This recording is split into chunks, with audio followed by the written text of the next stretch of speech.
Well, a pleasant good afternoon, friends, and welcome to another edition of Georgetown Eagle Playoff Baseball live this afternoon on the SHNSports.com broadcast network. I'm Rob Hipp alongside Mr. Dennis Allman and Galen Welnicki.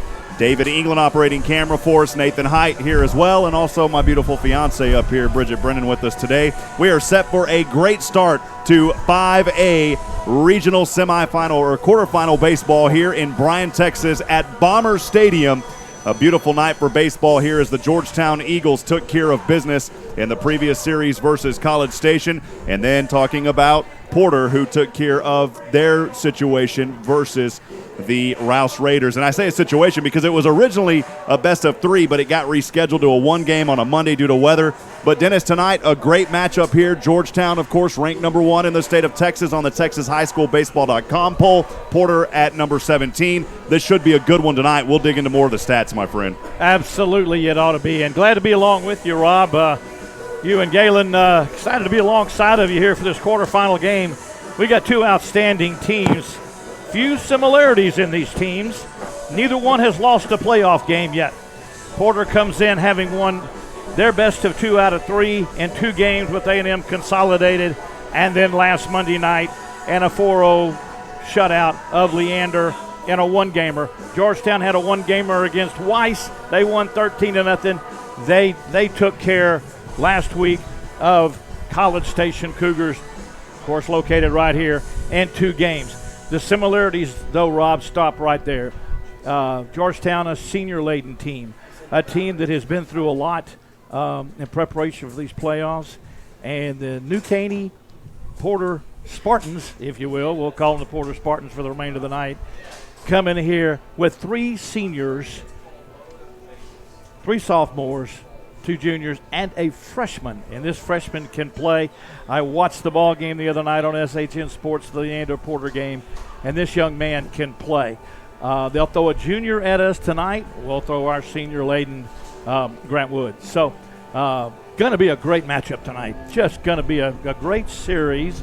Neither team ready to go home. It's going to be a good series. Well, Galen, excited to have you here as well. Came in a little bit earlier. Looking forward to this one, Galen. I am. Could be really a good series. And, it's one of those you don't know what's going to go. These teams have never played one another, I don't believe.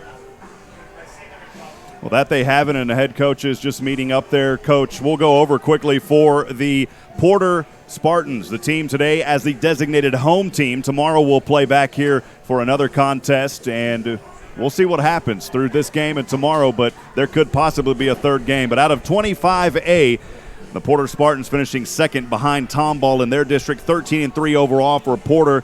In district play, they were 25-7 overall under second-year head coach Wayne Ralph. 22 career wins. The assistant coaches Todd Foley, Matthew Baca, and John Sims. Back in 2018, they finished in third place in that first round, also 22-11-1. Returning starters Zane Russell, Max Diaz, Brian Westenberg, Colton Atkinson, Logan Martin, Taylor Baker, and Corey Schultz. For the Georgetown Eagles, of course, out of District 18, 5A, perfect 12-0, undefeated on the season. They were 34-2-1 overall play. Coach Adam Foster, his 7 years as a head coach, 151 career wins. We don't want to forget about the assistant coaches, Dustin Brindley and Jordan Vieira, and the fine work that they do in Georgetown.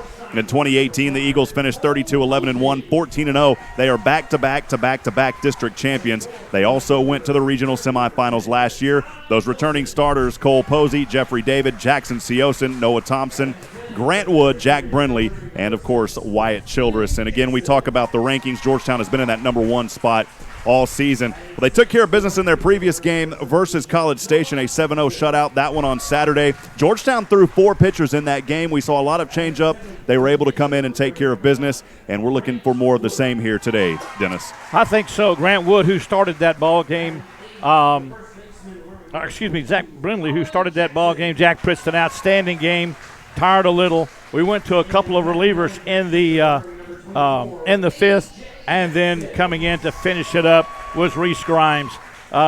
Georgetown pitching staff solid as can be.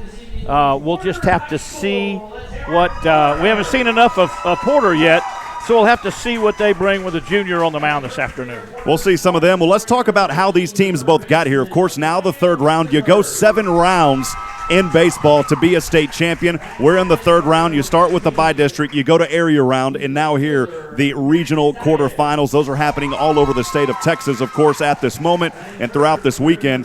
For the designated home team, Spartans today out of New Caney Porter, they're only coming in on 3 games, just like Georgetown. They had a 2-game series that started on May the 2nd and May the 4th versus A&M Consolidated. They won those games handily, 8-3. I say handily, 8-3, but then 3-2 to get that second game and to eliminate in the bi-district round. Then they defeated the Roush Raiders. We had that game right here on SHN Sports just a couple of days ago. That was a 4-0 shutout. Then for the Georgetown Eagles, they had a 1-game series, so kind of a flip-flop here as Porter started out with a 2-game and then a 1-game series. Georgetown started out with a 1-game and then a 2-game series. It was that May the 3rd playoff versus Pflugerville Weiss Wolves, a 13-0 stomping of the Wolves there out of Pflugerville, and then College Station 4-1 and 7-0 respectively in those 2 games. Well, currently on the field, Georgetown today will be in their Eagle Blue jerseys and white pants. The numbers in Eagle Blue as well, but outlined in white. Normally you'd say, man, that's kind of hard to see. Those actually pop out and they're easy to read.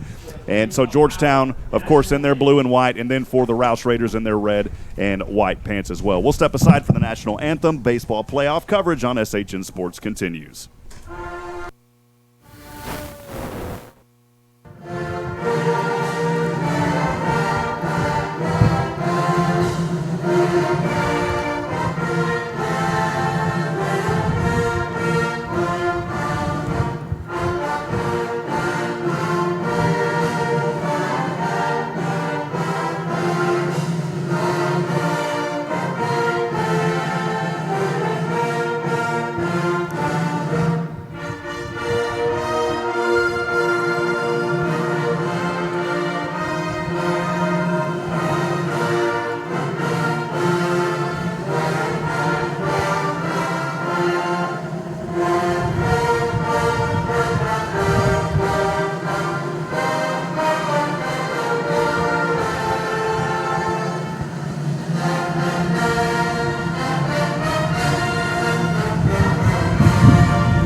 Well, a beautiful playing of our country's national anthem. We'll quickly go over the starting order for the Georgetown Eagles. Again, they will start things on the batting side first here this afternoon as the designated away team. Rob, before you do that, could I point out something that's please do. Always important to me as a PA announcer at home? The national anthem, as we honor this great nation, is always important to me. Out behind the right field wall here at Bomber Stadium are 2 teams practicing. And as the national anthem was played, every coach, every player, and every parent put their hands over their hearts for the national anthem on this field while they're over there. Says a lot about young men coming up to play baseball. Just again wanted to point that out. An outstanding job that coaches do to make kids aware of what that national anthem is all about. 100% agree, Dennis, and absolutely thank you for pointing that out as we always honor our country. And the train going by, we'll hear that here tonight as well. Going to be a fun setting here at Bomber Stadium. For the Georgetown Eagles, leading off will be the third baseman, number 7, Jeffrey David. Second in the order tonight, the center fielder, number 13, Wyatt Childress. Batting third, the shortstop, number 5, Cole Posey. In the middle, the 4, 5, and 6, the left fielder, number 10, Ty Tilson. Batting fifth, designated hitter number 6, Wesley Dixon. In that 6th spot, the right fielder, number 17, Noah Thompson. And then last to the bottom of the order, 7, 8, and 9, the pitcher, number 9, Grant Wood. Batting 8th, the first baseman, number 22, Colin Jackson. And then batting 9, last but certainly not least, the catcher, number 24, A.J. Vasquez. On the defensive side of things, Colton Atkinson will be on the mound here as the pitcher to start things for Porter, and I'll let you go over that defensive set once we get rolling, whenever you're ready. All right, we'll go over that right quick. You want to say the lineup or go over the – we're underway here, folks, so we'll try to set it for you as Jace Russell is at first. Jake Tatum is over at second. Brian Westenberg is at third. At shortstop is Zane Russell, the winning pitcher in the Rouse game last week. Matt Diaz in center. Connor Westenberg is Matt Diaz in left. Connor Westenberg in center. take the first pitch. First pitch to the leadoff, Jeffrey David gets across the plate for a strike. The early count 0-1 on Jeffrey David. In the postseason, his 4th game played, his 13th plate appearance. He's been at bat 9 times, now 10. 4 hits. He has scored 3 runs on those 4. The next pitch, a ball. Early count here, 1-1. Jeffrey David all season a great leadoff for Georgetown, looking to try to get things started here early, Dennis. Absolutely. To finish that defense, Aiden Hurd is in right field. And this one will line right over to, or takes a grounder over to the third baseman. That is Brian Westenberg. He'll throw it over to Jace Russell for the first out. A good job there from third over to first. Seth Sherlock is behind the plate for the Spartans, and again on the mound, a junior, as Colton Atkinson played second base last Monday night in the Route Series. Wyatt Childress in his 4th postseason game. The right-handed batter for Georgetown Eagles, second in the order. Now at bat, the right-handed delivery. This one too far to the outside from the right arm of Atkinson. The early count here, 1 ball and no strikes on 1 out, just underway from Bryan, Texas, and I'm sure we'll have that weather update. We'll get to that at the end of this first inning from Doppler Dave out there. Next pitch a little low and nobody on the base, so nobody's going to advance on any sort of a wild pitch anyways. 2-0 the count here on Wyatt Childress. A young baseball club like the Spartans, the Eagles would like to jump on them right away and get an early lead if they can. Third pitch to Wyatt. Pulls back on this one. Good eye by Childress in the early count here. The later count now 3-0. Wyatt Childress again in his 4th game. His 7th at-bat of the postseason. He has scored 4 runs on only 1 hit. On base at .583. The next one, though, across for a strike. The count at 3-1 on Georgetown's Wyatt Childress. We'll also get to sponsors and more. A lot of folks making this game possible here today on SHN. We'll be sure to get to those as we have time. 3-1 on the way. Too far to the outside, and that is a walk for Wyatt Childress. He'll reach the first on a walk. Galen, a good start for Wyatt. He has a good eye. He's played that way all season. He has, and, you know, it's important to get one of those early runners on base and try to move him around. Of course, it wouldn't hurt anybody's feelings on Georgetown's side if Cole Poe put one out in the street over there. He's been known to do that, and Galen talking about third in the order, the shortstop, number 5, Cole Posey. The Boise State commit is a pick attempt as Atkinson throws over to Jace Russell at first. Wyatt Childress there in plenty of time. Cole Posey, again, third in the order in his 4th game here in the postseason. 1 hit for Cole Posey. He scored 3 runs on that single hit. No pitches thrown his way yet. Now the left leg, right-handed fastball on its way. Too far to the outside. 1-0 early count on Georgetown's Cole Posey. Rob, beautiful park here at Bomber Stadium. 325 down the right field, left field lines. 400 to straightaway center.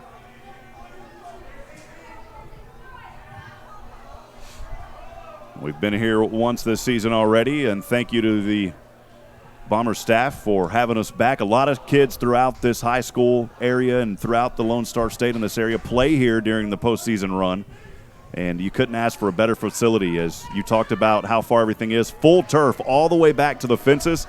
You've got the warning track. Beautiful, beautiful facility, Dennis. No question about it.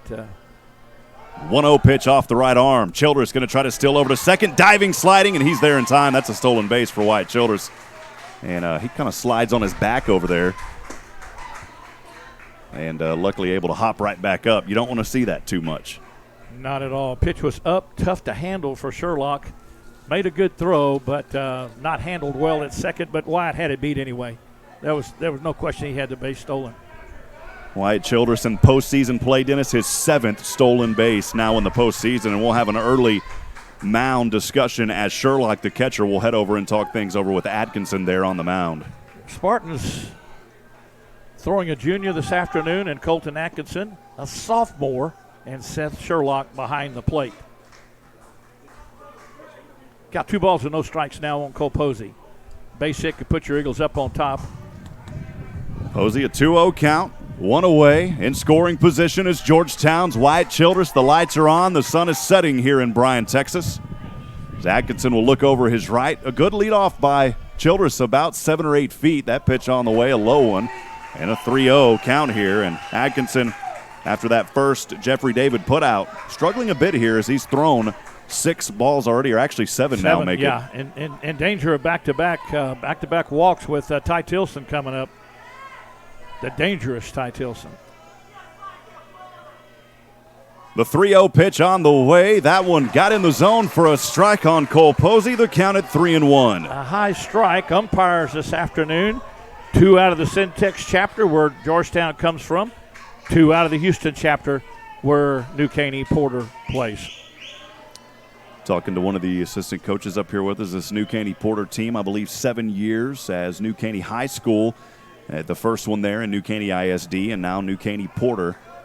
I believe 7 or so years, maybe 9 if I'm not mistaken. Somewhere, we'll say under 10. Yeah, I believe it's 7. 3-1 to count here as Atkinson keeps checking over that right shoulder. Keeping an eye on Wyatt Childress. Now his delivery. Swung on and pulled back, but it's in the zone for a strike, 3-2. Cole struggled a little bit on that pitch. The pitch was up, but had been called a strike before. Really, indecision cost him that strike.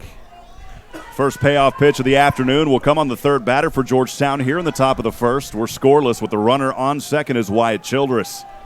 Cole Posey in a 3-2. Atkinson will deliver, and this one hit foul off the first baseline and well over the fans here. The count remains 3-2, and the battle starts for Georgetown's Cole Posey. Rob, as we talked about in pregame, neither one of these teams has lost a playoff game. So a lot riding on this particular ball game here to get that first win under your belt. Atkinson with that right foot. From our perspective, on the right of the rubber, his on the left. The delivery too far to the outside. Good eye by Posey. And back-to-back walks will put runners at 1 and 2. Childress will remain at second. Posey over at first. We're only one away here. Already at the fourth batter now. The left fielder, number 10, Ty Tilson for Georgetown in his fourth playoff appearance. His 9th at bat. He has 4 hits, and on those 4 hits, able to score 3 runs. He's on base at a good .600. We'll see Ty Tilson here try to advance runners. A hit here would surely score. Rob, as you move deeper and deeper into the playoffs, your umpiring crews become stronger and stronger. Good umpire behind the plate right now, very consistent with his strikes and his balls.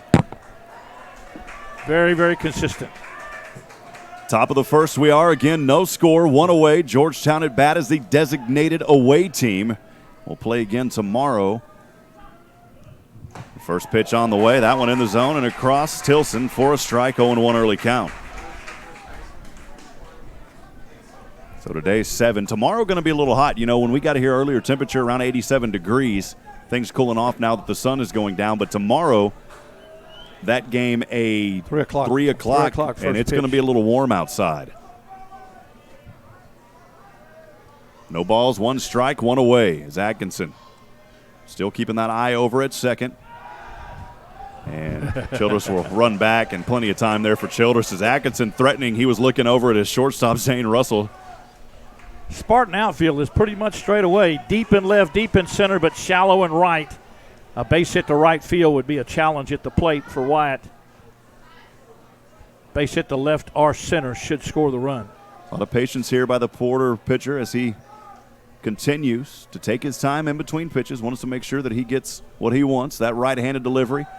Breaking ball down. Childress sliding, and Childress is safe, and also a double steal as Posey will advance over to second. So Childress with back-to-back stolen bases on the base pass to advance him over to third. Now in that hot corner, and Cole Posey in scoring position at second.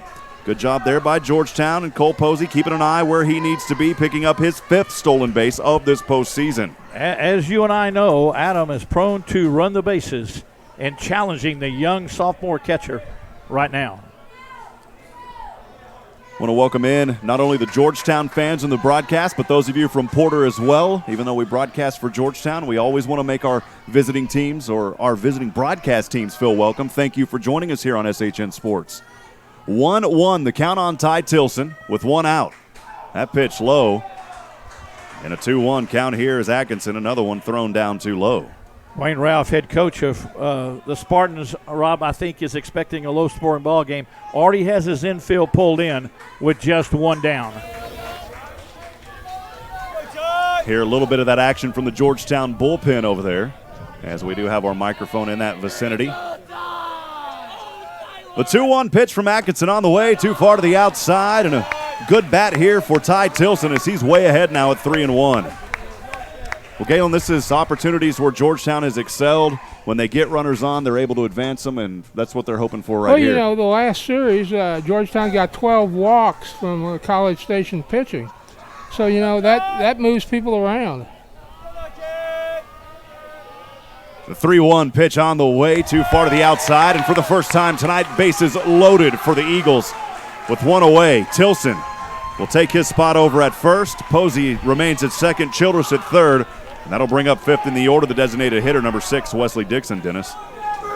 Rob, because of a change in the lineup, Wesley moving down from that ace 7th spot that he usually hits in, moving down the lineup, has been swinging good bat in the playoffs. So a good move by Adam to swing him down. And, of course, with the bases loaded, one down, who do you want up? You want a designated hitter coming up.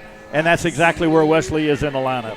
So Wesley in that cleanup position in his 4th postseason game as well. 9 plate appearances now. He's been at bat 6 times. 2 runs on 2 hits. He also has 2 RBIs. He's on base at .625. Georgetown's Wesley Dixon trying to force in a run here. Of course, a walk would force a run. A hit may score 2, depending on where he places it. Good opportunity here for the Eagles of Georgetown, number 1 in the state of Texas in the coaches poll and the Texas high school baseball Porter poll. Porter has a husky left-hander warming up in the bullpen already. First pitch swung on, hit foul off the first base side. The early count 0-1 on Georgetown's Wesley Dixon. Rob, middle of the infield has moved back into double play depth. First and third are at the corners. They'll come to the plate on a ground ball. Middle will try to turn 2 to get out of this thing, but a base hit here would be monumental for Georgetown. Atkinson's 0-1.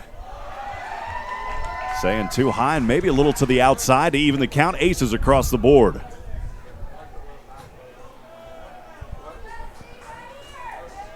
A beautiful afternoon for baseball here in Central Texas. Even a shadow of the moon starting to show up in the sky. Breaking ball here, but too high upstairs. And the count now 2 balls and 1 strike on 1 out. May appear to folks watching this a pretty tight strike zone, but those balls are both up. We've got a great vantage point here on a 2-1. This one over the right. That's a base hit. And babies start cooking the stakes for the Eagles as Georgetown's Ty Tilson will bring in 2 runs. The stakes are cooking. Medium rare. Georgetown up early 2-0 with 1 away. Wesley could not have placed that ball any better down the line. Their outfield was shifted to the left. He ends up with a double, moving Tilson to third. 2 runs in. Georgetown's got it going right now, Rob. Now, when the bases get up there, the Eagles are able to bring them in. That's why the Georgetown has had that kind of stature all season long, the discipline of this team. We've called the games and seen it from here, and they're able to score and take advantage. As it'll bring up 6 in the order, the right fielder, number 17, Noah Thompson, the first left-handed batter here of the afternoon for the Eagles, and Noah in that 6th hole. Nothing will trouble you quicker than 3 walks in the first inning and then 1 single base hit. You're going to be down generally all the time. 1-0 early count here. The next delivery too far to the outside, and the count 2 balls and no strikes on Georgetown's Noah Thompson. Again, appreciate you joining us here this afternoon on SHN Sports in this 5A regional quarterfinal matchup. 2-0 pitch off the right hand, again too high up, and a count 3-0. Another ball here would force a walk, but it would make bases loaded again for the Eagles. Sometimes the magnitude of the moment is tough for a young man to settle down, and Atkinson having a very difficult time settling in.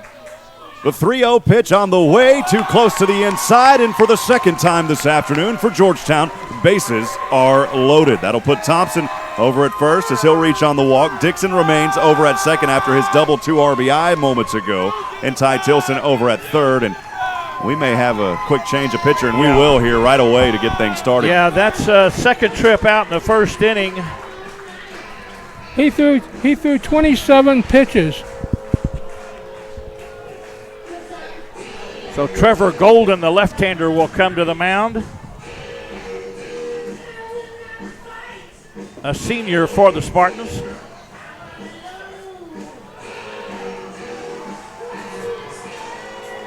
Not many, we talked about, you mentioned it on that lineup, not many seniors. Appears to be just an overhand straight overhand left-hander.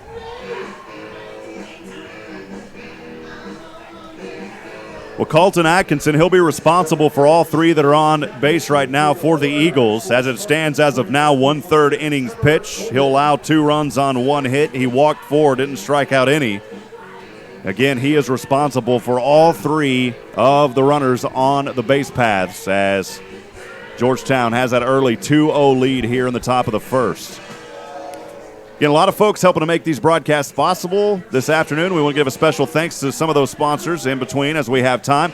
Thank you to Courtney Home Inspections, Chris Courtney of Courtney Home Inspections, for all of your home inspection needs, whether you're buying or selling. In Central Texas and the Lone Star State, Chris Courtney has you taken care of, a Central Texas ethical business member, online at CourtneyHomeInspection.com. And Dennis, take a look at the shot of the moon, a beautiful night setting up beautiful? Here. Absolutely. It's just a gorgeous day for baseball. I tell you, Rob, I can't say enough about this Georgetown Eagle Ball Club. They come in determined. They will take advantage of everything you give them, and so far through the first 6 batters of this ball game, they have done that very thing. Appreciate Matt Leishman joining us back in Arizona. Matt Leishman, thank you, saying that he is listening and watching while he's at work. Also, Chris Courtney, one of our sponsors here on SHN Sports. Want to give a shout-out to his aunt and uncle Mindy and Steve McMillan, who are listening and traveling near Ontario, Canada, off Lake Superior. Thank you for joining us. What started harmlessly with a ground ball to third has turned into something for your Eagles right now. Grant Wood now at bat. He'll swing on this one over to right. It may drop in foul territory. The catch can't be made. A good run there by Tatum over at short, trying to track it down, but that one dropped and fouled just out of the reach. The early count here, 0-1. I have a pole in my way, so you saw it better than I did, but I thought it had a chance, but it was clearly fouled by a foot and a half or so. Grant Wood in his 4th game for Georgetown, his 9th at bat. He has scored 2 runs on 3 hits. He's on base at .444. Again, all of these stats for Georgetown, postseason stats, as we're just looking through the first 3 games and now here in the 4th game. 0-1 count, Georgetown's Grant Wood. As we start the bottom of the order. Golden's pitch. This one will go over to third. And a double play is made. Great job there by the Spartans. We'll take a look at it on the replay. Yeah, it's Brian Westenberg on a very nice play. The 5 unassisted to first double play gets the Spartans out of a real jam.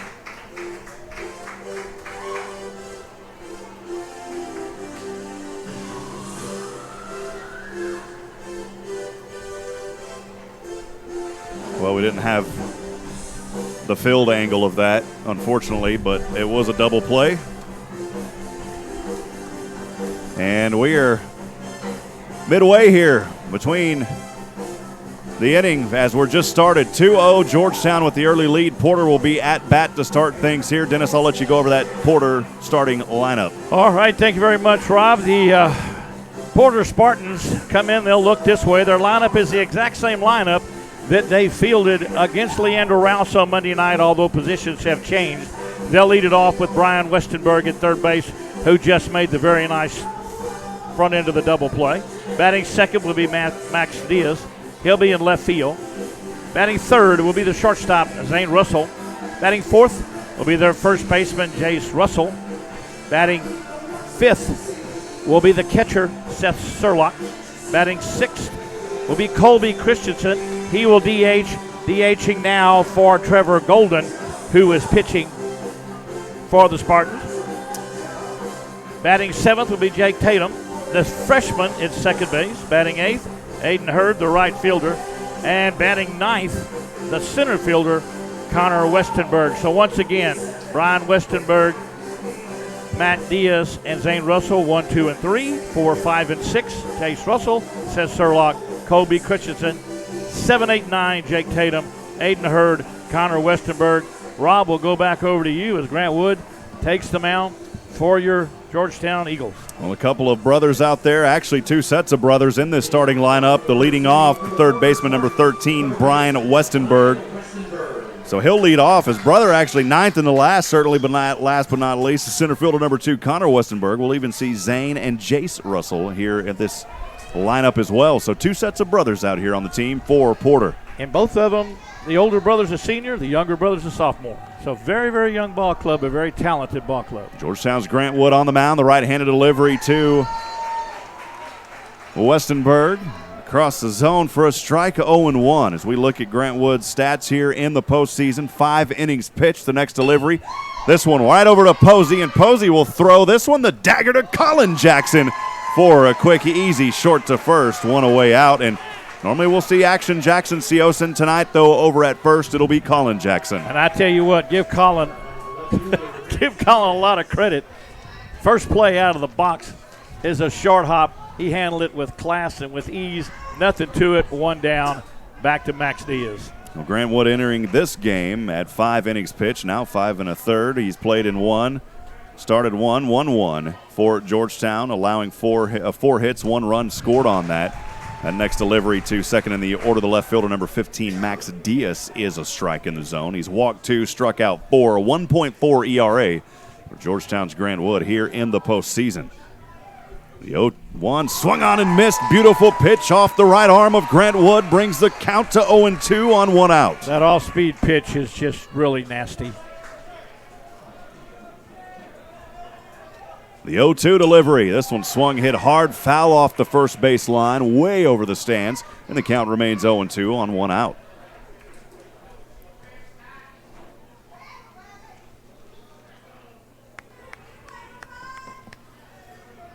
Wood didn't like the first one from Vasquez. Now he'll deliver, and this one hit hard again, foul again off that first base line. So, of course, Wood on the mound as the pitcher, Vasquez the catcher, Colin Jackson over at first.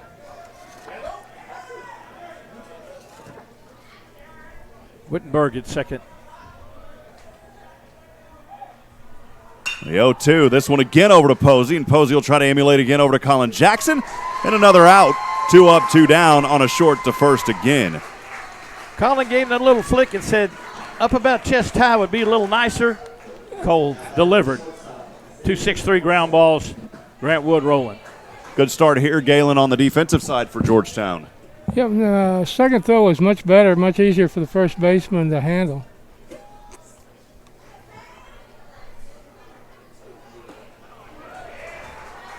That pitch in the zone on Zane Russell, the shortstop, number 17, for the strike, 0-1.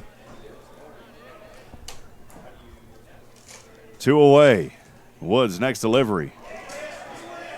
Checking over the first base umpire, and he says no, that's a ball. 1-0 the count, or 1-1 actually, even count here on Zane Russell. So again, it's Whittington over at second, Jeffrey David at third, Cole Posey at short, and then from left to right for Georgetown, Ty Tilson, Wyatt Childress, and Noah Thompson. The 1-1 pitch. This one foul tip, goes into the net for the first time tonight. The count at 1-2. I think that is the first time we've seen one hit the net back there, Dennis. Well, that was that breaking pitch that had Russell fooled, just able to chop it foul at the plate.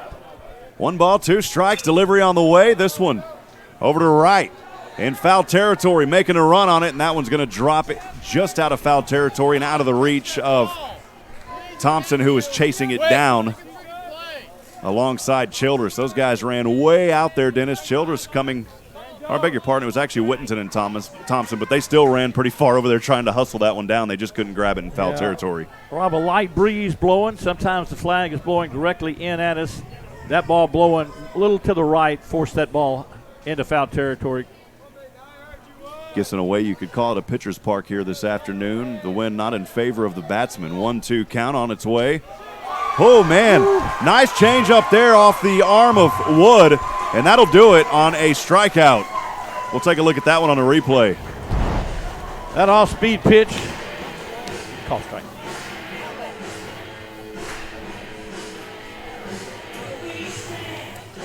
Well, 3 up, 3 down. That's how the Eagles do it on the defensive side as we're through 1. Top of the second coming up. There it is again. And as you said, nice little off-speed pitch there. Well, it's a go-to pitch that Grant has. It's an out pitch that he has. And Spartans are going to have trouble with that all day today. Well, again, we want to thank more of our sponsors for making Georgetown Eagle baseball possible here in the postseason, especially. Special thanks to Joshua Harris with the Oak Ridge Disciple House, helping men 18 and older who are suffering from drug and alcohol addiction. If you or someone you know needs help, the Oak Ridge Disciple House can help, and they'll help you find that light at the end of the tunnel. Be sure to check them out online at oakridgedisciplehouse.com. We also want to thank Minuteman Press out of Georgetown, Texas, Blake Nicholson, Ty Gibson, for all of your printing needs, business cards, brochures, flyers, posters, and more. They'll even design graphics. Minuteman Press, your one-stop print and graphics shop. Check them out online at mmptx.com. So I want to thank Ricky Poe at Georgetown Jewelry in the Williamsburg Village Shopping Center for all of your jewelry needs, georgetownjewelry.com. And quickly running through these, and we'll get to more details in between. Specialty Restoration of Texas, Dr. Paul Berg Family Medicine, the Central Texas Business Association, Home Away from Home Pet Care, Kay and Chuck Pledge, Joel Holcomb with Advocare, and Tiffany Palmer Realtor. We'll get to more details on those sponsors as we go. Georgetown at bat for second time here tonight, and the first time for the eighth in the order, the first baseman, number 22, Colin Jackson. He'll take the first one for a strike, 0-1. The 0-1 pitch, this one popped up, and Jackson, or beg your pardon, Golden, may hand it off to his catcher, Sherlock, and Sherlock able to make the grab behind first base line right near the back warning track for the first out. Nice job there by Sherlock, the catcher. Golden, the lefty on the mound, certainly not overpowering. Eagles seeing a little bit more heat out of Atkinson to start the ball game. They'll take a minute or two to get used to this as A.J. Vasquez steps in. It's a big old lollipopper. Vasquez ninth in the order, the catcher last but certainly not least. And Vasquez, first pitch on the way, too close to the inside for an early ball, 1-0 on A.J. He is in his third game in postseason play, fifth plate appearance, his fourth at bat. Vasquez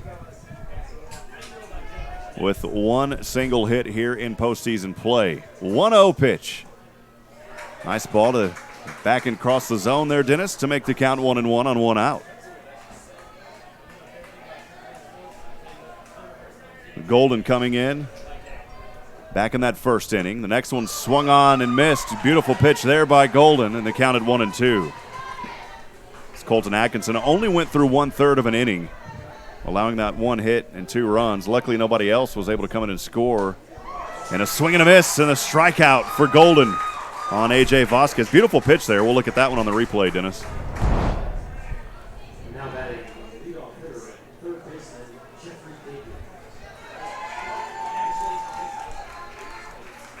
Pretty good pitch there moments ago by Golden. As Vasquez just not able to get his timing down. The young man on the mound, spot pitcher. He's been on since he came in. Go back to the top of the order, the third baseman, number 7, Jeffrey David, who is 0 for 1. He was out on a grounder that went over to third back in the first for the first out. Foul tip here for the early 0-1 count on 2 outs. Golden, next left-handed delivery. Barely got him in the zone to the outside for another strike, 0-2. Golden is going to be around the plate. You can already tell. So going up there and taking pitches is going to get you in a hole. You want to be free swinging against this young man. The 0-2 pitch swung on, hit hard over to left, and Diaz will glance his way over and makes the grab for the third and final out. Well, Georgetown went 1, 2, and 3, and Porter said, we'll do the same thing. As we are through 1.5, Georgetown leads 2-0. Porter back at bat. Galen, been a good one so far. So far, so good. The good part being the 2 runs on the scoreboard. Well, again, want to welcome all the Porter fans that are here joining us this afternoon, as well as those Georgetown Eagle fans, as we thank some more of our sponsors quickly here. Specialty Restoration of Texas. Not only just doing home remodeling and any house needs such as that, but also helping from flood water damage, from fire. Brent Parker will take great care of you. Specialty Restoration of Texas. Search for them on Google. Look them up on Facebook. We appreciate your generous support of Georgetown Eagle baseball. We also want to thank Dr. Paul Berg and his great folks there with Dr. Paul Berg Family Medicine out of Scott and White, Baylor Scott and White. Thank you, Dr. Berg, for your support. A new sponsor coming on, Home Away from Home Pet Care. Man, we could have used that today because we had to leave our golden retriever at home, and Bridget's mom is watching him. We should have gave Home Away from Home Pet Care a call. Check them out online. Look them up on Facebook and Google. Home Away from Home Pet Care. They take care of a lot of pets for these families that are traveling as well. That's how they heard about us. They said, hey, we take care of the pets for some of the families that travel to the games. We'll definitely sponsor, so thank you for that. We also want to thank our good friends Kay and Chuck Pledge, and it's so good to have Chuck back in action and getting along great. Thank you, Chuck. So we will start things here in the bottom of the second inning. Fourth in the order, the first baseman for the Porter Spartans, number 7, Jace Russell. Woods, right-handed delivery. Too low to the inside on that one in the early count, 1-0. Russell, big sophomore first baseman for Porter, part of the 4-run rally on Monday night that got him here. This one hit foul off the first baseline, well past the stands. The count even at 1-1. Rouse and Porter had played 0-0 through 5 in the 6th inning and exploded into the 4 runs, which were pretty much the nail that took care of Leander Ross. This young man part of that rally. 1-1, swung on. Said it foul tip, actually tipped, and the count at 1-2. Foul tip into the mitt, still makes it a live ball. On a strike 2, if it's a 3, is that an out? Yes. 1-2, another tip. This one, though, the catcher not there. Battle will start here on a 1-2. Probably one of the biggest misnomers that people have on foul tips. Foul tip into the mid is a live ball. Runners can run. Everything can go on. 1 ball, 2 strikes, no outs. Woods pitch on the way. This one swung and over to right, foul territory, and it'll drop into the stands. Uncatchable. The count remains 1-2. Something I pointed out on our last series when Josh, you weren't here, were you? Yeah, you were here, Dennis. Yeah. Yep. When I and Galen were here at Bomber Stadium, beautiful facility. We talked about that earlier, but the seating down that first base line goes all the way to the corner there at 325. That's one thing I love about this facility. Yeah, it's really a beautiful ballpark, and Brazos Valley Bomber baseball is huge in this area. We've had a few Georgetown kids come through and play for the Bombers. 1-2 pitch. Boy, swung on that one and foul tip into the back of the net. The battle continues here for Porter's Jace Russell. Had Russell fooled on that, but he did just enough to foul it off and stay alive at 1 ball and 2 strikes. Jace Russell, just a sophomore here, and trying to get on base on a 1-2. Oh, I call that one the shave pitch, as that one was close upstairs, right near the cheek, and the count at 2-2. Breaking pitch didn't break. Stayed right there. That's one of those where I need to go hang out there, man. I'm not shaving my beard until Georgetown postseason's over. That's what you said. 2-2, swing and a miss, and the second strikeout of the afternoon for Georgetown's Grant Wood. He's retired 4 in a row. Pretty much had Russell set up for that fastball. Fastball up. Not something that he could handle. Another sophomore and their catcher right here. Barely missed that one on the replay there, but brings up 5th in the order, the catcher. This one fouled over the third base line and into the hands of the Porter coach over in his box. The count 0-1 on the foul ball over the third base line. Rob, this lineup goes 3 seniors at the top and then drops to juniors, sophomores, and a freshman for their last 6 kids in the lineup. 0-1 to Sherlock. He said, you know what, I'll hit one off third. Why don't I just hit one off first? And that one goes foul that way. The count 0-2 here on Seth Sherlock. Sherlock had that great grab a while ago from the catcher's area. Foul ball off of Colin Jackson. 0-2 pitch. Low for the first ball on the third pitch to Sherlock. The count at 1 ball and 2 strikes on 1 out. Grant Wood, Rob, in a very good rhythm right now. Just kind of cruising along. 1-2 pitch off the right hand. Good pitch there by Wood. Got him for the second out. That's that off-speed pitch that Porter's just not used to seeing and can't pull the trigger on it at all. Take a look at that one on the replay. A strike looking, and that's the third strikeout for Georgetown's Grant Wood. 3 in a row. Saw it there on the replay. Woods retired 5 in a row, trying to make it 6 here and go 3 up, 3 down. 6 in the order, the designated hitter, number 16, Colby Christensen. Or Christian, beg your pardon. Christian will swing, hits this one foul hard off the first base line. The early count 0-1 on 2 outs on Colby Christian. A little bit of light glimmering as the sun is setting to our west behind us. The lights on the field. The shadows are long and tall here at Bomber Stadium. 0-1 pitch. Right over to Wood as it takes a bounce. Wood at the mound. We'll flip it over to Jackson, and that'll do it. 3 up, 3 down. 6 in a row for Georgetown's Grant Wood. And through 2, Georgetown leading 2-0. Top of the third coming up. We'll step aside and take a quick break. Please listen to these words from the University Interscholastic League.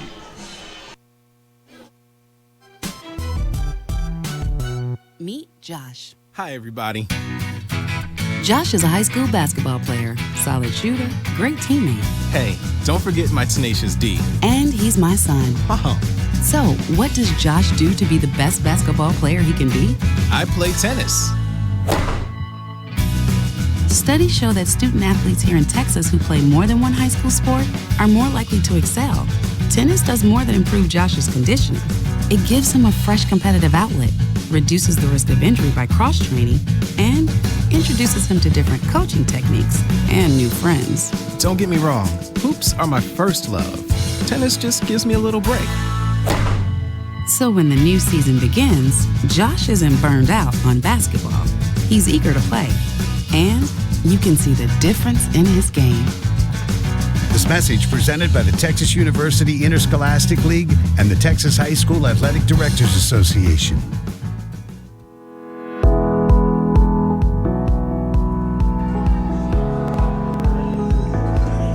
Well, back in action here as we start things in the top of the third inning. Georgetown with a 2-0 run as we get started. And we'll go second in the order, the center fielder, number 13, Wyatt Childress, who reached on a walk and scored the first run for Georgetown on a Wesley Dixon 2 RBI moments ago. First pitch of ball here off the arm of Golden. The early count 1-0 here on Wyatt Childress. Bunting might be an interesting way to go against this guy with his soft delivery. Quick delivery by Golden again here. Childress showing bunt, pulls back on it, and the count 2-0. Appreciate Miss Benji Donaldson coming up here and saying hello. The Donaldson family, Wyatt Childress' grandparents, they are here tonight. Brought us some snacks, Dennis. We'll have to dig into those at the end of this one. I'm telling you, that didn't look too bad when I looked around and saw them. 2-0. This one foul tip into the back of the net to count 2-1. She also did want to say that she has a good friend of hers back in Hawaii watching right now. So Awesome. Aloha to our friends in Hawaii. I think Galen would agree with me right here, Rob, is that Wyatt's not hiding the fact that he's bunting. 2-1. This one swung on and foul off the first baseline. The count even at 2-2 on Georgetown's Wyatt Childress. Galen, he was going to bunt that first pitch no matter what. Right. That first strike no matter what. Childress, right-handed batter on a 2-2. This one will chop over to Tatum at second, takes a bounce in the infield and a throw over to Jace Russell for the first out over at first. One of the most difficult pitchers to face, not only in regular season but in the playoffs, is a guy who throws soft like Golden does. And right now, timing is just a little bit off for our Eagle hitters, but it won't take long for them to adjust to it. So out on the 4-3 for the first out. Brings up third in the order, the shortstop, number 5, Cole Posey, who's over this afternoon. Reached on a walk, has that second run up there off of the Wesley Dixon 2 RBIs earlier in the first. Hit foul here, 0-1. Galen? As we've said many times, this guy looks like one of those pitchers Pflugerville used to troop out against us. He'd throw about 40 miles an hour. Yeah, just a big old lollipopper. You Yeah. know, not much to it. He just kind of rears back, says it's come and hit it if you can. 0-2. There, Cole he hit it. Posey will single over to left. And I was about to say for Golden, he had retired 5 in a row up until that point. And now allowing that hit by Cole Posey over to first on the single. A one-out single, Cole Posey. Boy, beautiful angle there by David England. Working the camera. Appreciate all that you do, David. Georgetown Fire Department. Really beautiful view on the camera tonight, folks, too. So, David, let me throw my thanks in there as well. Just gorgeous view. Brings up fourth in the order, the left fielder, number 10, Ty Tilson, who had the double and the 2 RBIs moments ago in the first. The early count 1-0, Ty Tilson. Of course, again, the difficulty for Georgetown, and having not seen Trevor Golden, the lefty, is in running. He'll bet front to the left side. Will 1-0, too high up as it curved back inside to bring the count to 2-0. Georgetown leads are about a foot or so shorter than they would be with the right-hander. So let's see if Adam wants to challenge. Golden's 2-0 left-handed delivery. Got him in the zone for a strike on the pitch. 2-1 on one away. Wanted to send our thoughts and prayers to the Westlake community as well, as they lost a firefighter earlier in this past week. David sent us that information. Georgetown will try to steal over to second. Diving, and he's there. In time, we'll see on that one, Dennis. Good run by Cole Posey. It's going to be hard to tell whether that's going to be an error or not. Looked to me like possibly Cole had gotten in under the tag. We'll see if we got the camera switch over there when it happened, as Cole had taken off, and a hard angle from there. I'm not sure on that one. They didn't rule it an error. Nope, waiting for the official scorekeepers, but they've not indicated an error. I think he might have gotten there. We'll give him the stolen. Yeah, stolen strictly on speed. 2-1. Hard hit over to left. This one going deep down near the light pole, and that will drop over at the left power alley. Ty Tilson will bring in another run. That's his third RBI of the afternoon. This one bringing in Cole Posey, and the Georgetown Eagles coming alive here in the top of the third. Rob, just a matter of time before they start to get their timing. They talk to each other as they go back into the dugout. They talk about what to see. Both Cole and Ty got pitches they could handle and drove the ball really, really well. Ty Tilson with another double, another RBI. He's cooked 3 ribeyes this afternoon, and the Eagles lead 3-0. 1 out here in the top of the third. And actually, I beg your pardon, that's his first RBI. Wesley Dixon brought in those other 2. Sorry about that. I was looking down. I didn't want to take anything away from Wesley. Yeah, that is the first double for Tilson. I was going to share that thought with you that Wesley's double got the first 2 RBIs, Ty's first RBI of the afternoon. I was looking one down on my score sheet. 1-0 pitch on the way. This one foul into the back of the stands as it goes right over the fence and under the roof. That doesn't happen often. 1-1 count. Luckily, everybody over there okay. Foul ball came off of the mask of Sherlock and ricocheted straight up into the air. I'm wearing my glasses tonight, too, and my eyes are still crossed on that. So thank you for that correction. Again, Wesley Dixon at bat now. He's the one that had the double and brought in 2 runs. Ty Tilson with the double and 1 run moments ago. 1-1-1 across the board. Pitch on the way. Hard hit over to left. This one will drop for Georgetown.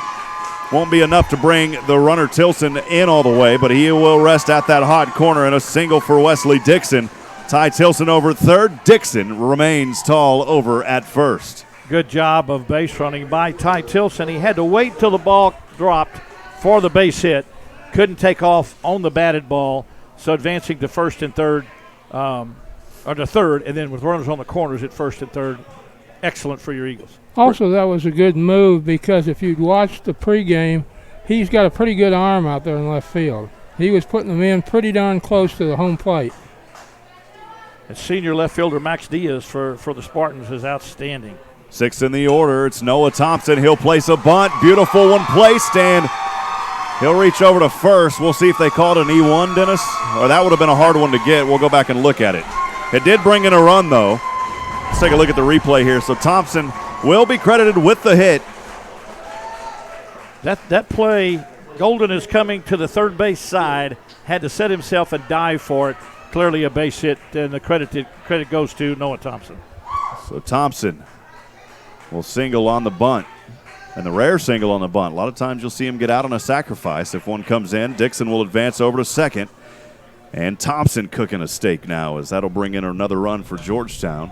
The Eagles lead 4-0 here in the top of the third. 1 away brings up 7th in the order the pitcher, number 9, Grant Wood, who just fouled moments ago, 0-1 on 1 out. If you go back and take a look at it, Thompson's placed that bunt exactly where he wanted to, trying to bunt it past the pitcher to second baseman deep. He would have beat it out. So an outstanding bunt. 0-1. This one on a wild pitch will advance runners to 2 and 3. Dixon will advance over to third. Thompson will advance over to second. Again on the wild pitch. And the count 1-1 for Grant Wood. Eagles trying to add more insurance papers here in this inning, Galen. Wood's in a good position here where he could really improve his case here. With a single, probably put 2 more runs in. Eagles with a great chance, guys, to break this thing open if they can plate these 2 runs. 6-0 lead in the third would be hard to overcome. Wood hit over to right, and this one will pop. It'll be a sacrifice fly as that will bring in a run for Georgetown. Grant Wood will get the RBI, and that'll bring in Wesley Dixon. And also advance Thompson over to third. Grant Wood out on the sacrifice fly. Was that over to right or center? I didn't see it. Aiden Hurd in right field made the catch. Okay, gotcha. He will be credited with the ribeye. No advancing to third on the play, so 3 runs plated at the moment with Colin Jackson at the plate. 2 away for the Eagles here. 8th in the order, the first baseman, number 22, Colin Jackson. Boy, the train got me flubbed up on that one. First pitch on the way to the left-handed batter. Got him across the zone for a strike, 0-1. Colin Jackson is 0 for 1 as he popped one up. That was where Sherlock made the catch. A lot of folks.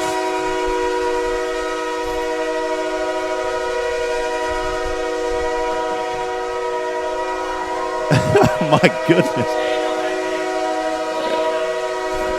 Well, I guess the train got stuck there. Yeah. 0-1. A lot of folks in Central Texas can call out 4 and 5 parks, Rob, where that's normal. Trains coming across the back, Cove, Killeen Ellison, all throughout Central Texas. Mumford last week where y'all were. It's unbelievable. Well, David's got a picture of the train there, Dennis. Swing around and struck out here for the third and final. Look at that shot, though. I mean, I know that's just beautiful. The sun behind the train. Well, Georgetown taking care of business in this inning, doing some damage. A strikeout swinging here for the third out for the Eagles, but not before the damage is done.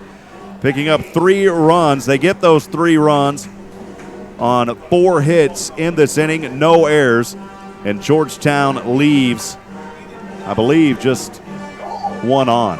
Yeah, left 1 on. 2 hits in the inning, but tallied 3 runs. Well, the Eagles taking care of business early. We'll take a break. We're through 2.5, bottom of the third coming up. Eagle baseball continues on SHN Sports.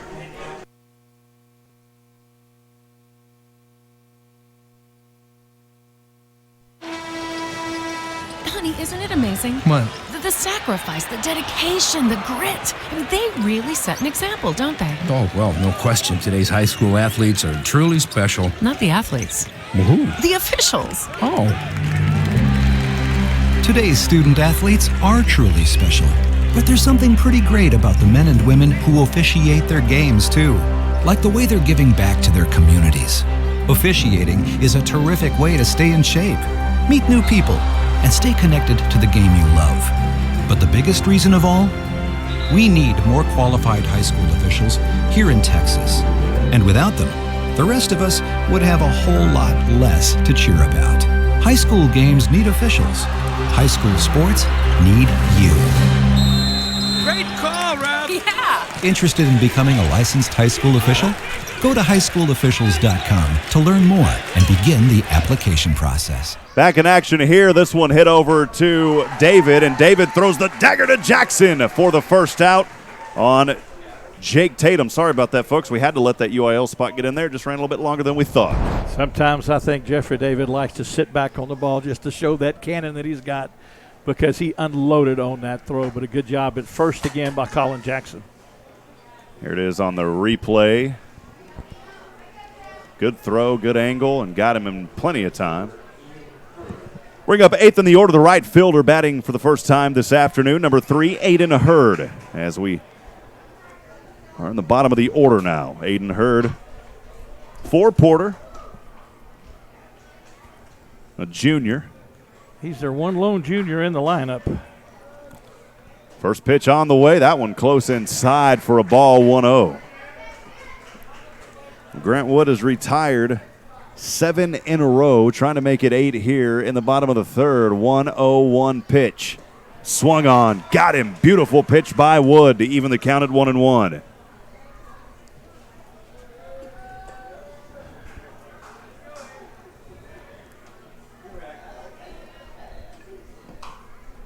This one grounded over to Whittington at second. Lyle scooping Duke got him over to Jackson for the second out. Good field work there by Georgetown. Nice play by Zach as he came in, kept his eyes on the ball, fielded it on the short hop, and rifled it over. All we need is a 6-3, and everybody would have participated in this infield. So, in this particular inning. So we've had a 5-3 or 4-3. Let's see if we can get us a 6-3 and have everybody involved. Saw that on the replay moments ago. Well, Cole Posey waiting patiently out there to get his opportunity here in the inning. He'll stand at that shortstop position just outside the artificial dirt, if you will. I guess you could call it that, Dennis, on this beautiful field. It is definitely artificial. They play soccer out here, too. So you'll see some of the lines for the soccer field out here. And that in itself can be a little bit confusing down here around home plate area. First pitch on the way here to bottom of the order, the center fielder number 2, Connor Westenberg, and he'll hit this one foul as it bounces off the top of the roof off the third base line. The early count 0-1. I want to kick a triple. 0-1, 2 away, nobody on. Woods pitch. This one over to left. It's popping up, and Tilson has the grab for the third and final out. Another 3 up, 3 down. That is 9 in a row for Grant Wood. We'll step aside and send it over to Doppler Dave for a weather update. Dave, appreciate you out there on the camera. Doppler Dave with the weather update. How you doing, partner? I'm doing well, Rob. And just real quick while I've got you, I want to mention the infield in Georgetown. I know y'all are alluding to this, but that first baseman is doing a wonderful job out here. Third baseman, shortstop, second base. Everybody's doing a wonderful job. But here in Bryan, Texas right now, it's 82 degrees, partly cloudy skies. Wind is east-southeast at 10 miles an hour. Humidity's 58%, dew point 66. So it's a little humid, but just a beautiful evening for baseball, like y'all been saying. So good call tonight. Appreciate you, David. Appreciate all the fine work that you do. I wanted to step aside also during this break and take a moment to send our thoughts and prayers and well wishes to the Neitch family as Mr. Neitch has no longer with us, Gus Neitch. So I just wanted to step aside real quick. I love the Neitches dearly, Terry and all of the Neitch family. So please join us in just a moment of prayer as we honor a great man in Georgetown.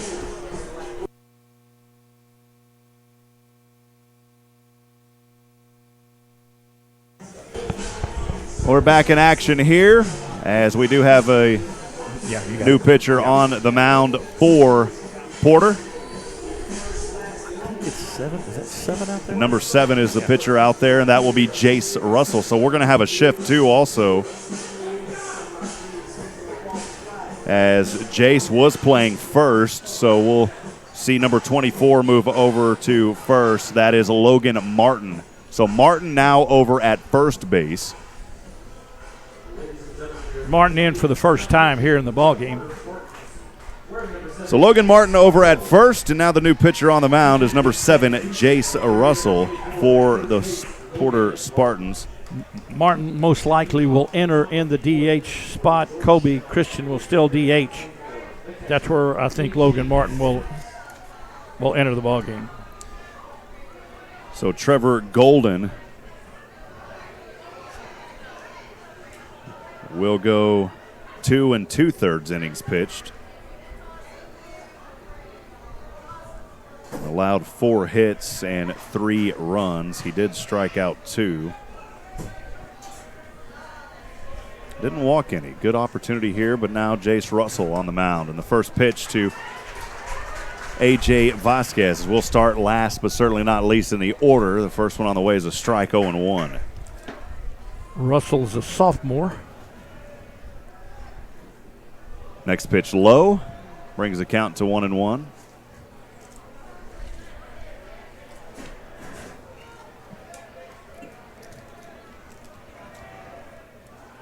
1 ball, 1 strike. Delivery. Too low to the outside. Brings the count to 2-1. Vasquez ahead now by a pitch. Quick deliveries here by Russell. Left leg up, right-handed fastball. Got him low for another ball, 3-1. So options here for A.J. Vasquez. Eagles would do like to get A.J. on and turn this lineup over back to Jeffrey David, who's well more than due in this ballgame, and they do just that very thing. A no-out leadoff walk. Of course, it's a no-out on a leadoff for A.J. Vasquez. He'll reach. And that'll take us to the top of the order, the third baseman, number 7, Jeffrey David. We should have a courtesy runner in there for Jaden Chinnis. So Chinnis will courtesy run as he normally does. Yep. Thank you for that, Dennis. Yes. Chinnis getting called up. I believe he's only a sophomore for Georgetown. I think so. We were talking to David England about that. Chinnis over at first now as the courtesy runner. He'll dive back over to first in plenty of time as Russell trying to keep him honest as he threw it over to Logan there at first. Of course, every coach wants to win every ball game, but as quickly as Adam could run rule this ball game, I'm sure he'd like to do that to save innings and pitch counts on his kids. No outs. Pitch on the way. This one hit. It'll go behind us for a foul. The early count 0-1 on Georgetown's Jeffrey David. David was out back in that second inning. Dennis, how was he out on that? I didn't catch that. Flied out to right field. Fly to right. Thank you for that. So he's 0 for 2. When we say you're 0 for 2, you're due. Yes, and Jeffrey swinging the bats he's been swinging throughout the playoffs and the regular season. You know it's just a matter of time before he's going to tattoo one somewhere.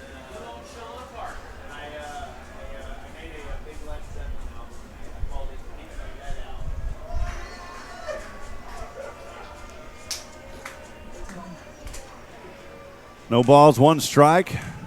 Again, keeping an eye at Chinnis over there on first base for Georgetown.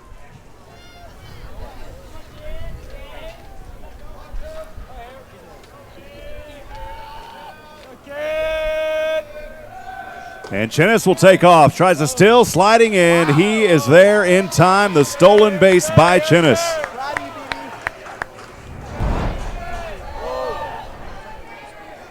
Chinnis with excellent speed, running on the right-hander, the high leg kick. Not as close as it may have looked on a replay. He had that back stolen all the way, folks. Plenty of time there by Chinnis. Georgetown doing a great job tonight as they normally do on that base path and stealing bases, taking care of business. The Spartans of Porter High School, New Caney Porter, trying to get in rhythm here. 5-0 lead for Georgetown as Russell will look over to second base and Chinnis will again go back. So Chinnis now in scoring position over at second. Here in the top of the fourth inning, 1-1 count for Georgetown's Jeffrey David. Pretty big leadoff there by Chinnis, and Russell says, I'm just going to keep staring at you, man. Well, Georgetown will still third on you, as they've done already in this ball game. If Adams sees the opportunity, there he goes.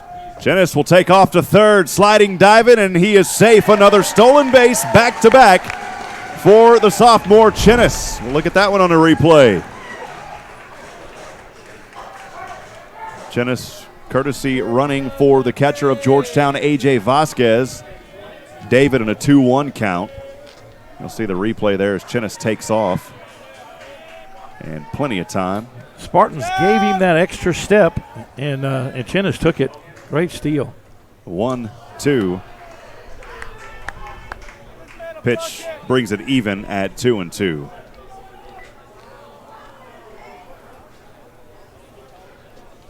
He had a little trouble with that pitch in the warm-ups. He had a couple that were just like that during his warm-ups. This one a pop-up over to second. Tatum in the sunshine with the last little bit of sunshine on the field. Makes the grab, reaches up with his left hand for the first out.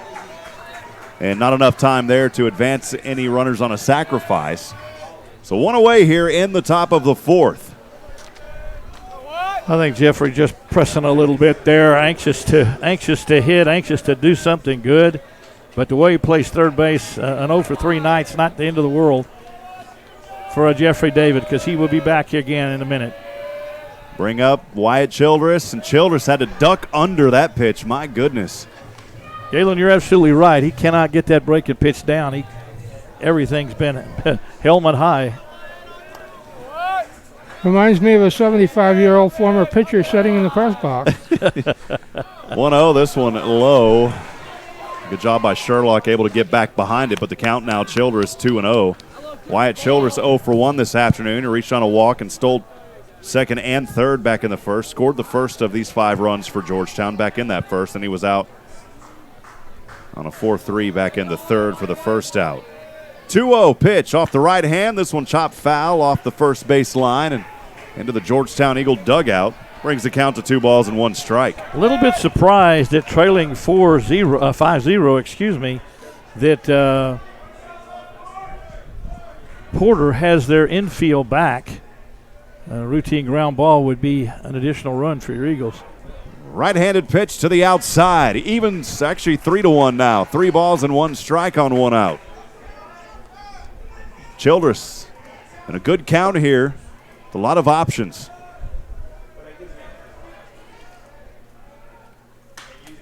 And here we'll pop this one up over to short as Zane Russell steps into the base path and has the grab for the second out. Wow, 1 and 2, unable to plate this run up to Cole Posey, as your Eagles would like to place this 6th run on the board to put even further pressure on the Spartans. That'll bring up the shortstop, number 5, Cole Posey for Georgetown. Yeah, I mean, a one away and a pop-up isn't a bad thing. If it goes deep enough, you get the sacrifice and bring in your run, but they just haven't popped up far enough out. Right. Don't think either one of them were trying to sacrifice. They just both got under pitches that ended up being pop-ups.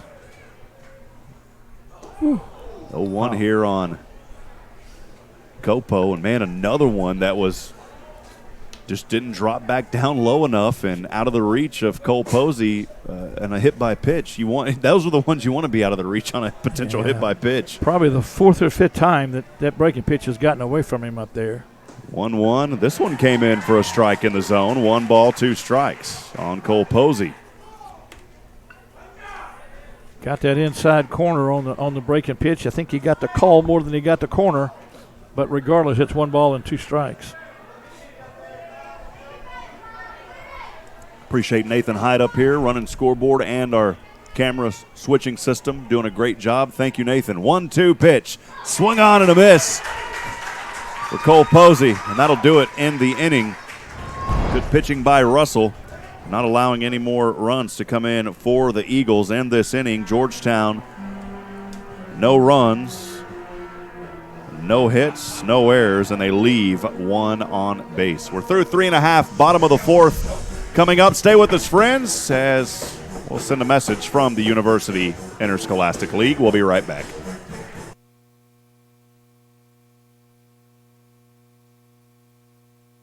The University Interscholastic League would like to thank its corporate sponsors. Without the generous support of these sponsors, many UIL activities would not be possible. The UIL gives special thanks to Balfour, Baylor Scott & White, Dairy Max, Dairy Queen, Ford, Fox Sports Southwest, Gatorade, Hellas Construction, Max Preps, the NFHS Network, Nike, Register My Athlete, Spalding, and Texas Farm Bureau Insurance. These generous corporate sponsors support the UIL in all its activities, music, academics, and athletics. The UIL appreciates these sponsors and their participation in all that the UIL does in Texas extracurricular activities. On behalf of the UIL and its corporate sponsors, thank you for supporting UIL activities in your community, and enjoy the game.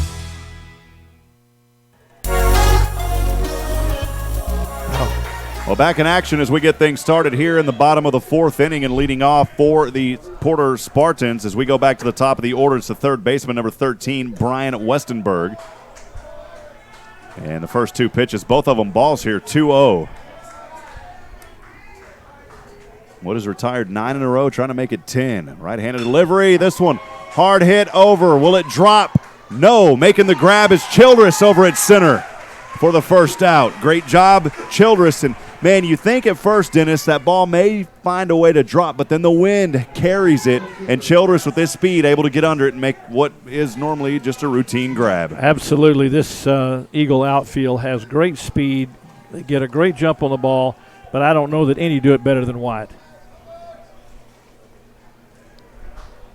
Second in the order, the left fielder, number 15, Max Diaz, is 0 for 1. He was out on a grounder to short. First pitch on the way. Hard hit foul off the first base line, way over to the corner in foul territory there at right field. Early count 0-1 on Max Diaz. Having seen the Spartans only play last Monday night against Routh, this is a catalyst for their team right here. Max Diaz, the senior, that pitch way too far outside to bring the count to 1-1. He can ignite a rally with this Spartan bunch like probably nobody else in their lineup can, so we need to get him out. Oh, my. The next one called a ball. Wow. Pitch had a whole lot of the plate.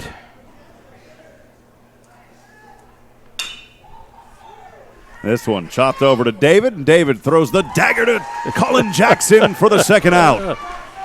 I tell you what, one of the greatest joys of watching Eagle baseball may just very well be the left side of our infield throw across the diamond with Jeffrey David and Cole Posey. Yeah, David has just made it look beautiful all season long. He does not lob the ball to first base. He comes with everything that he has on every play. Great, great third baseman in Eagle lore. And another one just as we're talking, but this one bounces off David. Can he recover? He does, and that is out. Wow, what a play by David. We were just talking about him. You see it bounce off of him. We'll watch it on the replay. My goodness, what a play by Georgetown's Jeffrey David. Able to pick it back up and throws it to Jackson for the third and final out. If you got a blue star, Rob, put it down on that play right there. You talk about daggers, you talk about all the time. That's a dagger in the heart of the Spartans right there.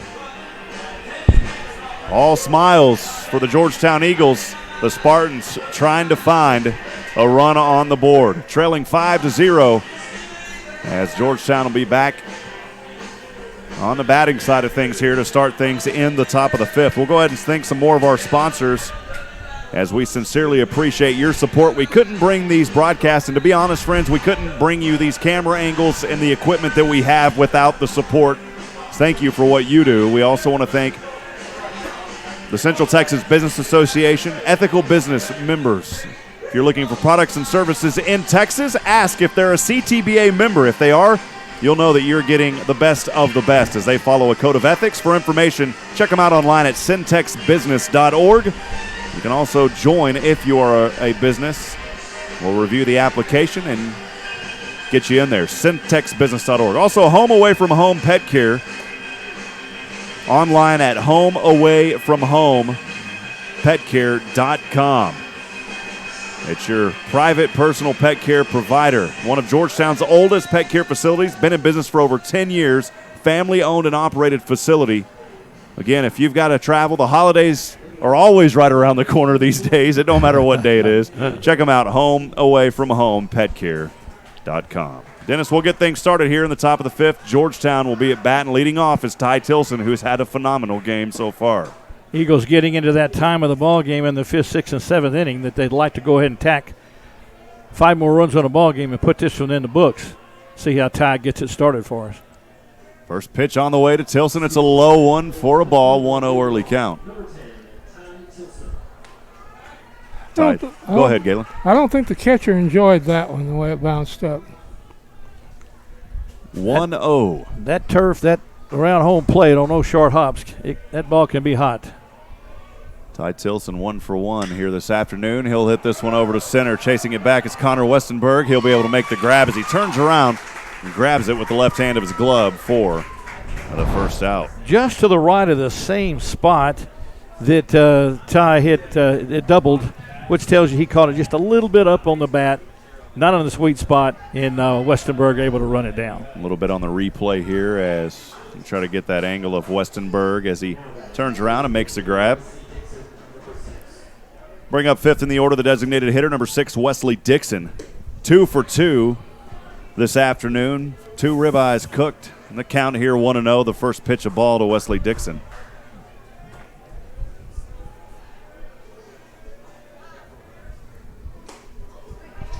Next one here. Tipped, but a strike, 1-1. 1 ball, 1 strike, 1 away here in the top of the fifth. Next delivery, hard hit foul off the first baseline and into the stands, 1-2 the count. Special shout out to Steve McMillan, who's watching us on YouTube. Madison Shavini, thank you for joining us. Joshua Harris and Michael Francis, appreciate you guys joining us as well. Next pitch to the outside, 2 balls, 2 strike. Also, A shout out to Mr. Graham. Thank you for joining us.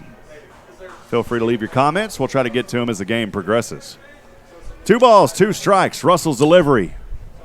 This one will foul back behind, and a battle starting here for Georgetown's Wesley Dixon. Jace Russell, Rob, has moved over from first base and done a nice job to stem the tide against the Eagles for the Spartans. Has done a really nice job since he came in. 2-2 pitch. This one chopped over to Russell on the mound. Russell makes a right-handed flop throw over to Logan at first for the second out.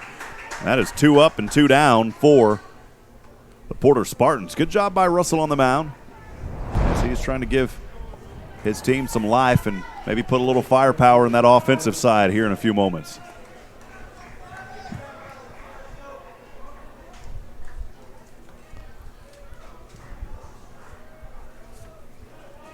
Sixth in the order, the right fielder, number 17, Noah Thompson. Left-handed batter for Georgetown. First pitch too far to the outside. Noah 1 for 1 this afternoon as he reached on a walk back in the first but was left stranded. Also singled, then a wild pitch advanced to second, was left stranded at third, back in the third.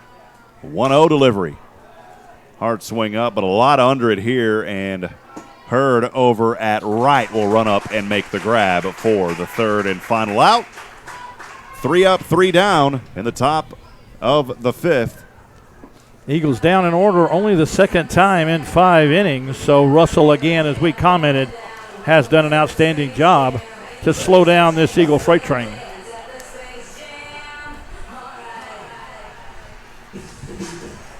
Through 4.5, bottom of the fifth coming up. Well, at this time, we also want to remind you that the UIL State Baseball Championships are just right around the corner. We can't wait to be there, Dennis. It's going to be a lot of fun.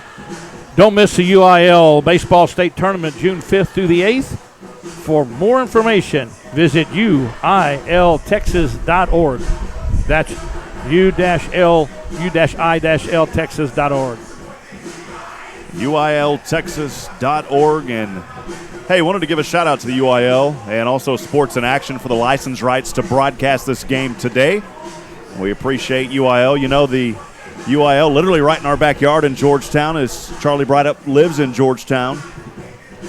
And they do such a phenomenal job of organizing all. You got to think about just the things that the UIL does, having, especially this time of the year and any type of postseason play, but so many schools, so many divisions, and they're able to put it all together every year, year in and year out. And under Charles Brydup's leadership, just an outstanding organization. Charles Brydup, a great friend to UIL sports, but UIL overall, just a great man. Well, as we get things started here in the bottom of the fifth, Porter trailing 5-0. The first one is going to hit foul off the third base line. Leading off is Jace Russell, who is now the pitcher.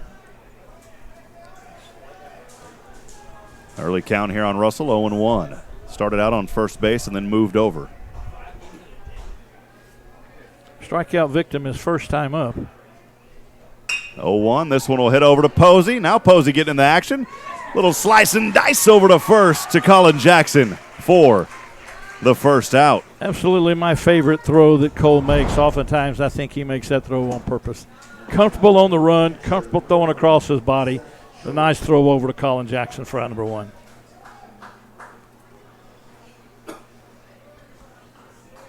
Fifth in the order, the catcher, number 5, Seth Sherlock. He's 0 for 1, struck out looking for the second out back in the second inning. Pops the first one up, foul, 0-1. Long foul down the third base line, but well out of play. 13 retired in a row by Georgetown's Grant Wood. 0-1 pitch on the way. Hard hit over to left, but it will drop. Tilson trying to get under it in front of the light, and Tilson has it for the second out.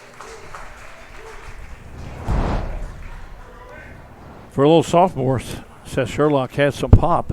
That ball not hit that hard, but hit up and fairly deep to left field after the foul, long foul down the third base line. Taking a look at that one on the replay. Pretty routine grab out there by Tilson.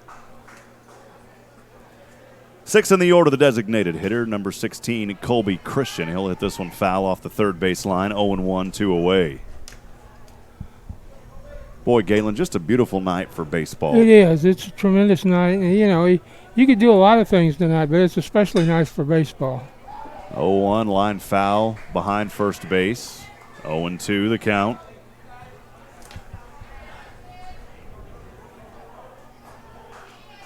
Got some other playoff action on SHN Sports this afternoon. The 0-2 swung foul off third base. The battle starting here for Colby Christian.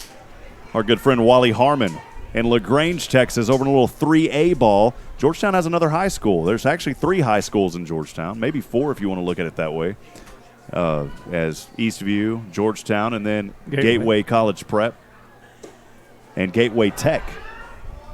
And the Gateway College Prep Gators made it to the state semifinals last year. We had that call in SHN, and they're now in the playoffs again. 1-2, pitch on the way off the right hand. This one over, lines it to Colin Jackson, an unassisted tag over at first for the third and final out of the inning. Good job there by Jackson, able to get under that one easily and routinely. And for Georgetown's Grant Wood, he is now retired 15 in a row. I'm not going to say anything more. Through 5, top of the 6 coming up in just a few moments. It's been a good one so far in this one, Dennis. It has, and Grant doing an outstanding job. And actually, Jace Russell, to give credit to the Spartans as he came over from first base, is Georgetown beginning to put some runs on the board, begin to lead. He's come in and he's stemmed the tide there. The thing that I'm noticing, though, in this particular ball game and looking at their roster, Rob, is that they're using a lot of pitchers. And the ace of their staff, which I think may be Zane Russell, who's playing shortstop, threw 103 pitches against Rouse last Monday night, is unable to pitch in the first 2 games of this series, and that bodes really well for Georgetown. I don't know their pitching depth because we don't know Porter that well, but yet it appears as if they're now going into their third arm of the evening. And with Zane Russell gone, that's 4 arms that are used up in one night, so to speak, if you will. I want to thank Tiffany Palmer Realtor again. Thank you for your generous support of Georgetown Eagle Baseball on SHN Sports. Tiffany Palmer Realtor, online at tiffanypalmerrealtor.com. Happy to help anyone with their home buying or selling needs. Proud supporter of Georgetown Eagle Baseball. She wants to say, go Eagles. She said, can I say go Eagles? Was that too biased? I said, you absolutely can say go Eagles. Thank you for your support. As we get started here in the top of the 6th, Georgetown leading off to you've said Grant Wood. You've said it many times in your broadcast, and I do the same thing on the PA at Georgetown High School. We look at every kid on the field. Mm-hmm. We are Eagles. That's who we are. But we do – oh, that ball might be down. This one is going over to the right and dropping foul about 3 feet past the marker. You're absolutely right on that, Dennis. The point I was making is that you and I are the same way, and Galen as well. We credit nice plays wherever they are, but we are Eagles, so go Eagles is certainly fitting, but an excellent Spartan ball club on the field right now. Hey, and a correction, Wendy sending me a message from Home Away from Home Pet Services earlier. They've actually been in business 18 years. Wow. So congratulations on 18 years. And, again, thank you for your generous support. It means the world to us to be able to promote these kids. That's what we do here on SHN is we empower schools to be able to promote their student athletes. We can keep this playoff run alive. She may see your golden retriever. She might. Bridget, we got a place to take Mac. 1 ball, 1 strike, no outs for the Eagles. Right-handed delivery. That breaking ball, again, just will not drop down low enough. It's happened all night tonight, 2-1. You've talked about it a lot, Dennis. Yeah, he just cannot get that breaking pitch down if he has to rely on that fastball or anything else off speed. Eagles are just sitting on it. This one a base hit over to the left for Grant Wood. Doing it on the mound and now doing it with the bat. He was 0 for 2. He was due, and he'll single. Over to left field, Georgetown's Grant Wood getting on base. We got a pinch hitter. Jack Marquis is going to come in and hit. So Jack Marquis, the pinch hitter. Jack Marquis, of course, Ty Marquis' brother out of Georgetown. Ty Marquis over at St. Edward's as a sophomore. St. Edward's a Division II school in Austin, Texas. I had the privilege of calling several of their games this season. Adam finding an opportunity to get some kids some at-bats here in the playoffs, which is an excellent opportunity for them to see live pitching in the playoffs themselves. Bring up Colin Jackson for Georgetown.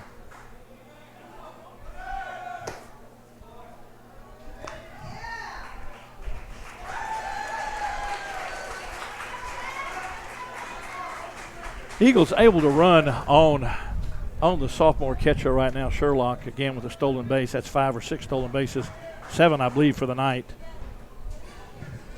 Another man in scoring position with nobody out. Been still on the base paths and doing a great job all afternoon. Actually, is that Landon Broad out there? I thought it was Jack Markey, but it's number 1. That's Landon Broad out there. He would run for Grant Wood. Yeah, that is Broad out there running. The courtesy runner. 1-0 pitch on the way. This one. Oh, that's a base hit over to left and more as it will roll. And Georgetown will come in and score. And Colin Jackson with a stand-up double RBI, and the Eagles put the 6th run on the board this afternoon. Apologize to you that I didn't see Broad come in as a courtesy runner. Markey was pinch hitting at the time. My eyes were focused on the plate, and I didn't see the change there, but you're correct. Landon Broad comes in to score 6th run of the ballgame. So Broad will come in and score as the courtesy runner for Grant Wood. Colin Jackson picks up the RBI. The stakes cooking tonight in Aggie Land.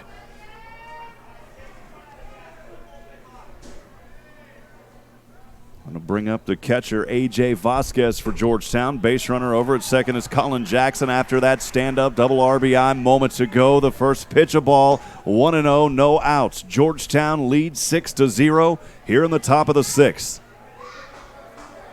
Russell on the mound for Porter.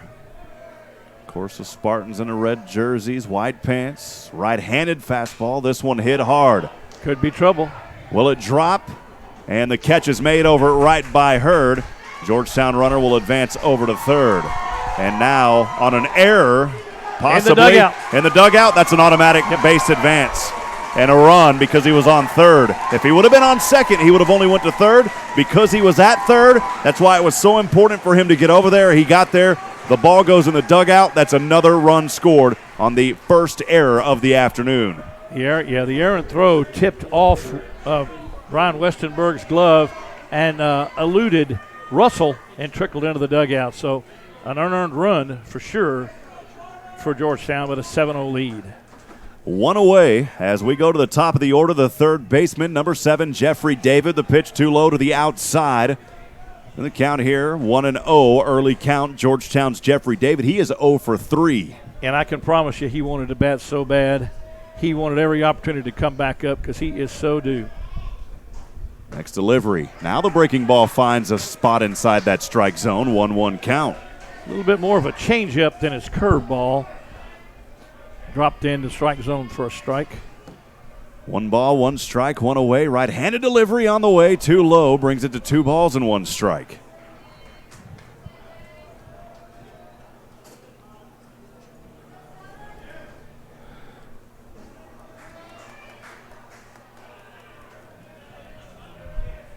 Two-one, right-handed delivery, too far to the outside, 3-1. Plenty of options here for Jeffrey David. Chris Courtney, one of our sponsors with Courtney Home Inspection, saying he wanted to shout out to his dad and stepmom, Trent and Judy, listening in from the Colony, Texas. 3-1 pitch, hard hit over. That's a base hit over to left. Beautiful hit, and after going 0 for 3, Jeffrey David said, "It's time for me," and he'll get the single. Absolutely, that patented line drive base hit. I have a sneaky suspicion that he's not going to stay on first very long. Working with new camera equipment tonight on the wireless transmission system. Beautiful shots and angles coming in over there from David England. Next up, Wyatt Childress. Wyatt Childress 0 for 2. He's due.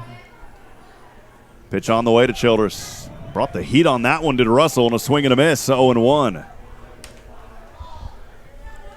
Well, I did draw a walk in that first inning and scored the first run of the ball game, which, of course, right now is all the Eagles have needed. Next delivery, breaking ball too high up, brings the count to 1 ball and 1 strike on no outs. Well, you got to remember. 1 out. You got to remember, as far as the scoring is, that is the winning run in the game right now. So far it is, Galen. You're absolutely right. Kind of the point I was making. That run that Wyatt scored so far, if it stands up, would be the run that counts. Next delivery, the tattoo shop opens for the first time tonight as Wyatt Childress is hit right in the back between the 1-3 on his jersey. And the first hit by pitch will open up the tattoo shop. Jeffrey David on the move, had the base stolen, but of course. Well, right now we need Cole or Ty to put one over the fence. Wyatt's going to stay in the ball game as he always does.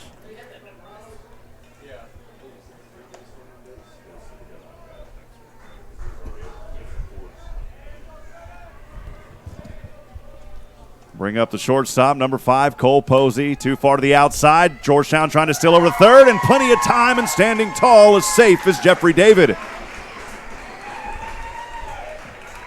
As much as you would like to think those are being stolen on Sherlock behind the plate, they are actually being stolen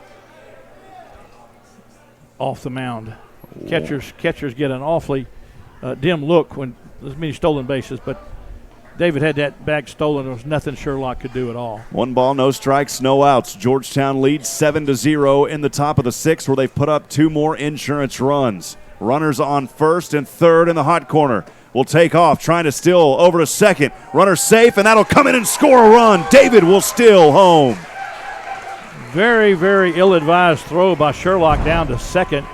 Not really holding Wyatt on at first. He had that bag stolen and really just allowed the speedy Jeffrey David to score from third. I think I was looking at an old replay there a few moments ago. Sorry about that. 2-0. 2-0 now. 2-0 count. David comes in and scores. Childress over at second. Childress will try to steal to third. Diving wow did Childress. He got there in time. As he took the base with him, somebody put a stake in those bases, baby. They're sliding tonight. Yeah, this ballpark has the breakaway bases, so you'll see that all night long. So Eagles again with a scoring opportunity. There is one down if you happen to look on the board. It hasn't been put up there. They were making some changes on the scoreboard a while ago. There is 1 out. 3-0 count, 1 out here in the top of the 6th. And delivery on the way. Inside the zone for a strike. Cole Posey 3-1.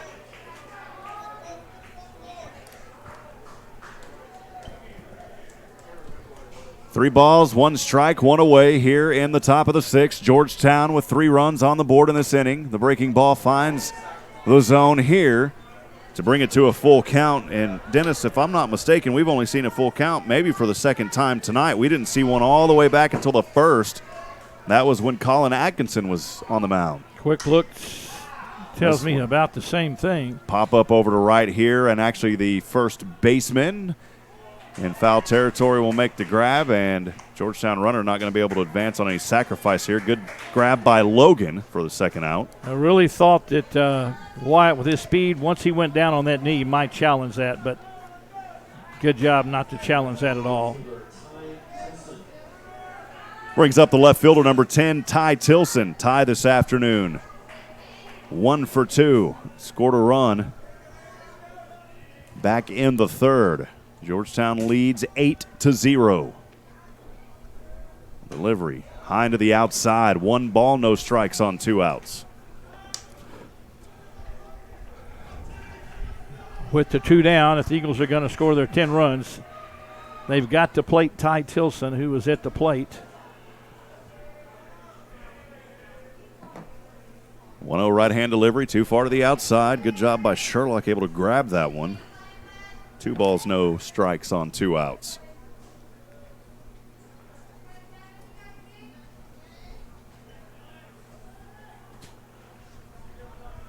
A little bit of a discussion here is Russell talking things over with his shortstop, or actually his shortstop. Shortstop.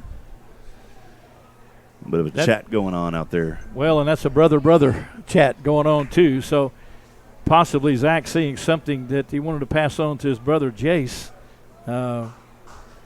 Great job by the senior at shortstop, Zach Russell. 2-0, and Russell thought about throwing over there third as Childress had a little lead off, quickly getting back to his base. Appreciate A.T. Graham commenting on YouTube.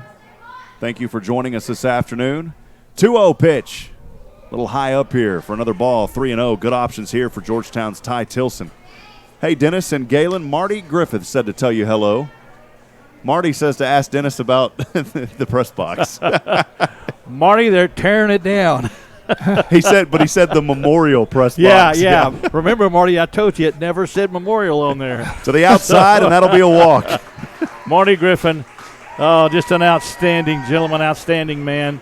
Means so much to Georgetown football, Georgetown baseball. Boy, good to hear from you, Marty. Glad to hear you listening in to us tonight here from College Station. Rob, just an outstanding gentleman. He was. He is. He was. Both worked with him, of course, in CSCD, in business, and then again throughout football and baseball. It's an outstanding gentleman. Appreciate you, Marty. Thanks for chiming in as we go to fifth in the order. That was a 2-out walk moments ago by Georgetown's Ty Tilson, the designated hitter number 6, Wesley Dixon, for Georgetown now at bat. He's 2 for 3. High pitch here for a ball, 1-0 2-out count on Dixon, and we're one away from batting around here in the 6th. Sam Bond also joining us, the Bond family. Appreciate you, Sam and Tucker. That is Bridget's, my beautiful fiance's cousin. Uh-oh. Georgetown here going to try to steal over to second, and will they be able to get a run in? Diving, sliding, and he's out.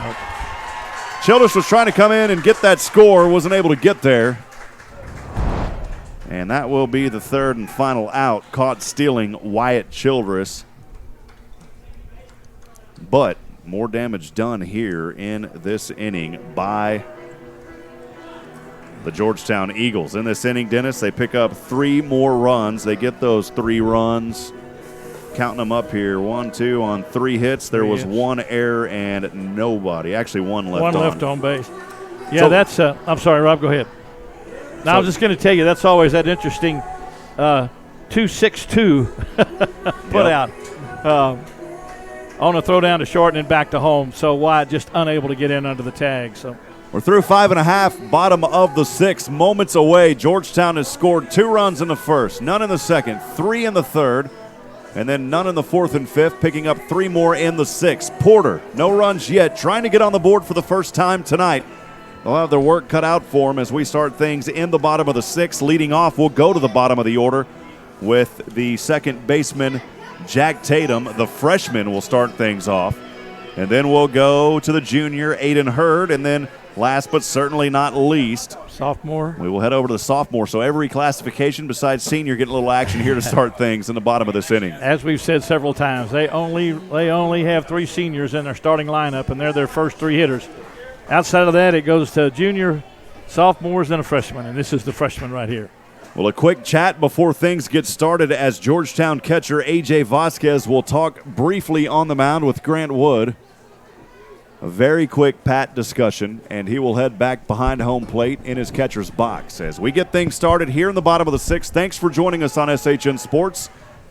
Grant Wood, a right-handed fastball. This one hit hard over to the right. And diving, not able to make the grab was Childress. He almost had it. And that is a double for Jake Tatum. Oh, mama, that was close. Childress was trying everything he had to keep this game flawless for Grant Wood as he retired 15 in a row before that double, and he's out there pointing at Grant Wood and saying, my bad, and they're still all smiles. Oh, I tell you what an effort by Wyatt Childress. Noah kind of gave way to Wyatt with his speed. So close to keeping it close, but, of course, the first hit of the ball game for the Spartans. Now we got to go back to Galen because, remember, he's about to say something. Yeah. In that. No, I'm just kidding, Galen. I held my hand up when he was – I thought Dennis had to leave the room or something. This will bring up Hurd. The pitch to the inside. 1 ball, no strikes on Aiden Hurd. Grant needs to settle back down now. Needs 6 outs. I'm going to blame it on Nathan. To take game 1. Nathan's been quiet the whole game. I'm going to blame it. 1-0 pitch. This one over to right and in foul territory. Not able. That may be he would have been a hard one. They called an error, though, officially. You can get the error in foul territory, and they're going to score that as an error, Dennis. I mean, that would have been a hard grab as it was behind him. Not error. The score up here put it, but that was a hard one. It was behind him. Yeah, scorekeeper called it an error. Tough play for Colin going back into foul territory. Not just a routine play, so a tough play to be given an error on. 1-0 count. Actually, 1-1 count. Pitch on the way, swung on and foul tip here to bring the count to 1-2 on Aiden Hurd.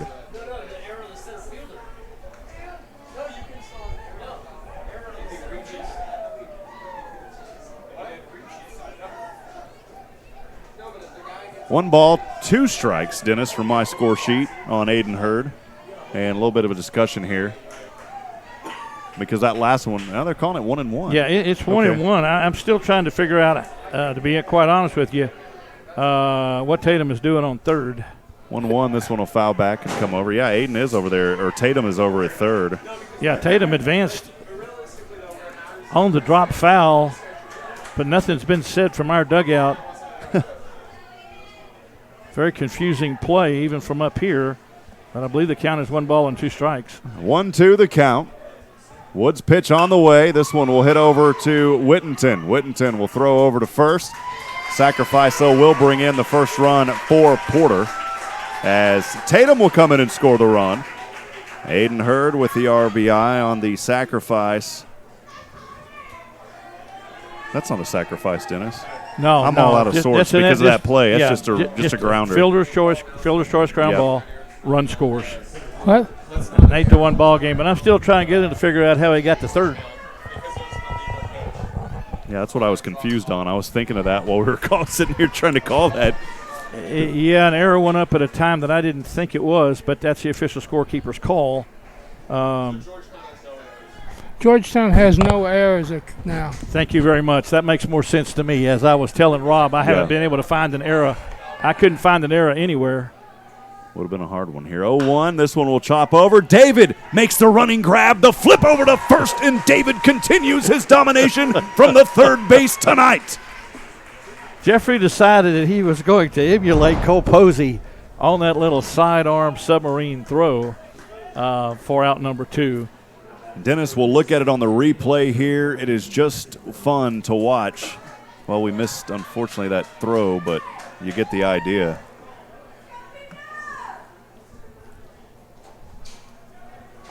Go back to the top of the order here. The third baseman at number 13, Brian Westenberg. The lefty for Porter. Pitch on the way. Fast one, but to the outside for a ball. 1-0, and here's the Georgetown fans saying, come on. That one did look a little outside. Yeah, it's been called outside there for a ball throughout the ball game. 1-0 pitch on the way. Swung on and missed. A hard swing. A good pitch there by Grant Wood to even the count at 1-1 on 2 outs.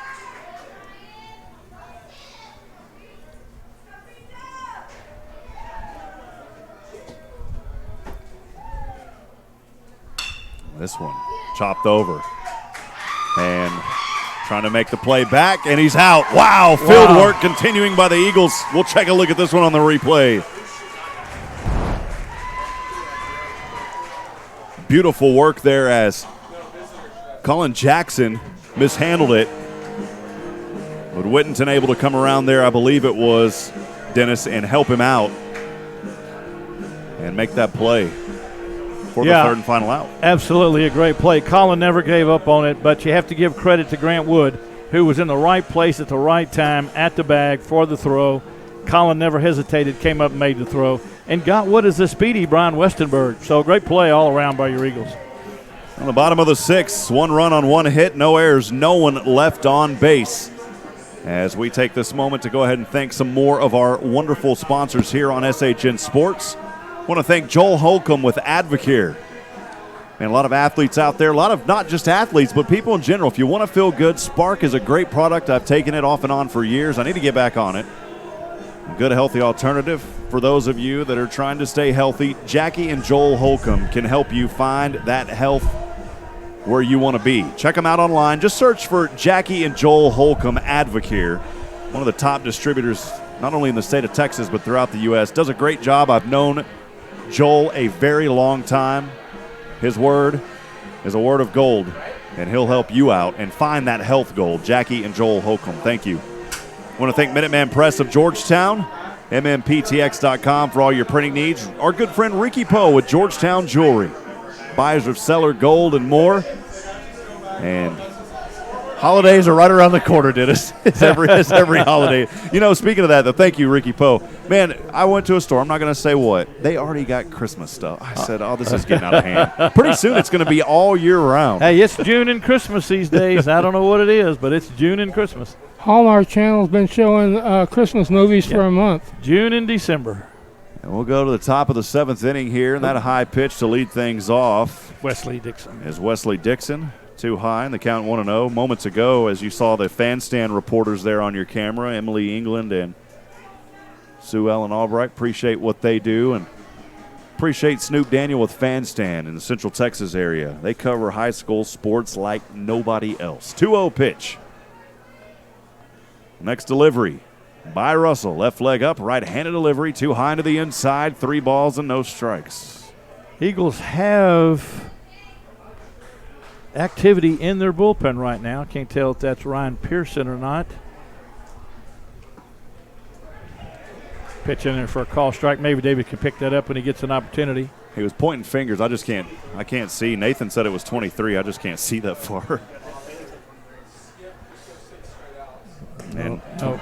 There is no 23. No, we don't have a 23. And a 3-1 here, and that will be a leadoff walk for Wesley Dixon. Thought it might be Braxton. It's kind of the rotation that we've gone. I'm a moron. David has his microphone. David. Yeah, Rob, I believe it's number 23 down there warming up. So it is a 23? We don't have a 23 on our roster. We don't have a 23 on our roster. He'd have to be on the lineup card. He's not on the lineup card. Unless I missed something on the bottom. I don't see a 23 on the lineup picture that I was sent. You sure, David? 23 for sure? Wesley Kreger. Wesley Kreger. That's weird. He's not on the lineup per card. the dugout over here. Okay. Hard hit. This one will go foul. The count here on Noah Thompson, 0-1. Yeah, I was sitting there thinking, wait a minute, I forgot David's mic'd up over there. Yeah, I don't see a 23 on the lineup card. Unless it was at the very bottom, but it's not on there. No, it's not on the lineup card, so that's why it's difficult for us to apologize to Wesley. Yeah. But glad to see Wesley up throwing down there in the bullpen. Wesley Krieger out there. 0-1 count currently here for Georgetown's Noah Thompson, who is 1 for 2 this afternoon. What that tells us, Rob, is do not doubt Nathan. Do not doubt. Nathan says it's 23. It's 23. Next one, a strike here, 0-2. David wanted to send a shout out to Tia and Bobo Miller watching in Austin, Texas. Appreciate you guys. Thank you for joining us, Tia and Bobo. 0-2. Delivery off the right arm. Too far to the outside, 1-2. Well, friends, Central Texas high school football right around the corner this fall, even though we're still in baseball. If you're interested in what's going on in Central Texas, be sure to join us for SHN Sports Football Friday, starting this fall, a jam-packed 6-hour show every Friday night featuring Central Texas football. That'll be live on the SHNSports.com broadcast network every Friday night from our almost completed SHN Sports studio just outside of Austin, Texas. 1 ball, 2 strikes. Pitch to the Noah Thompson, the left-handed batter, will go foul over the roof, and the count remains 1-2. Good battle starting here for Noah Thompson. Although the Eagles have an 8-1 lead and 3 outs away from taking game 1, they'd love to add as much more as they can here in the top of the 7th inning. Russell keeping a check over at first as he looks over his left shoulder and thought about throwing. Just keeping Dixon honest over there. Again, no outs here in the top of the 7th. 1-2 count to Noah Thompson. Russell checks his head 3 times. That pitch too far to the outside. Makes it an even 2 ball, 2 strike count.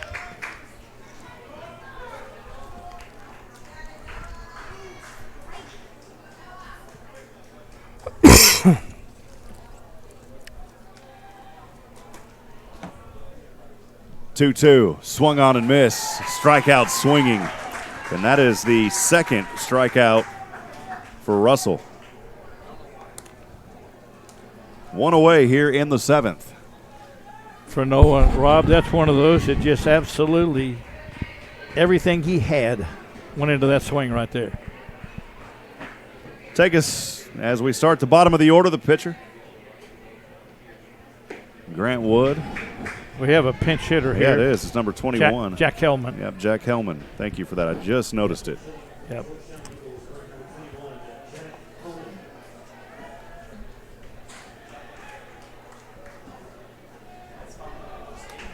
A 1-0 count on Hellman.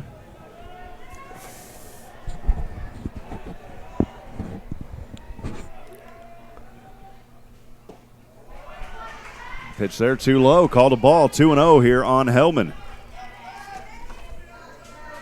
Jack Hellman playing in one previous postseason game. We've seen him throughout the regular season. Hasn't been able to get on base yet here in the postseason. 2-0. Wild pitch here.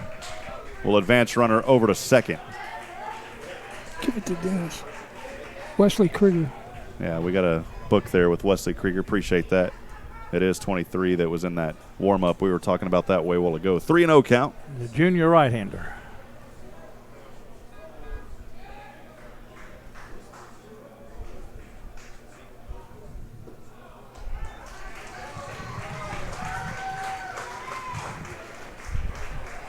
And a walk for Hellman, and he will stay out there, I believe, at first. So.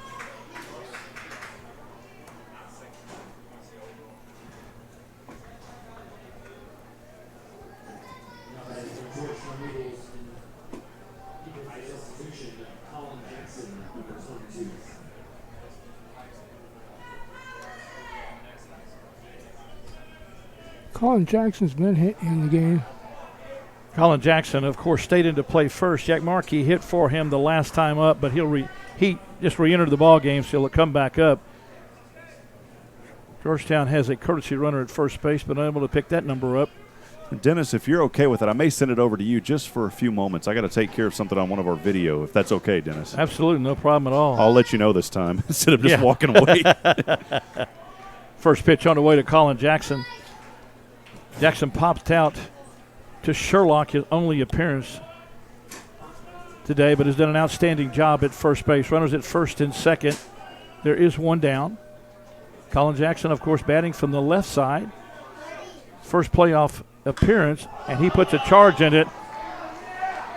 That ball is tattooed, folks. That ball will be off the wall. That will score one for sure.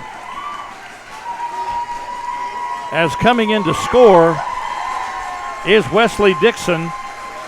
Colin Jackson with a long double off the right field wall. Moves the courtesy runner to third. And we'll bring up A.J. Vasquez, our catcher, and we'll get that number for you. Looks like we may have a pitching change coming now for the Spartans. Jace Russell had come in and done an outstanding job until the last inning when the Eagles put 3 on the board against him.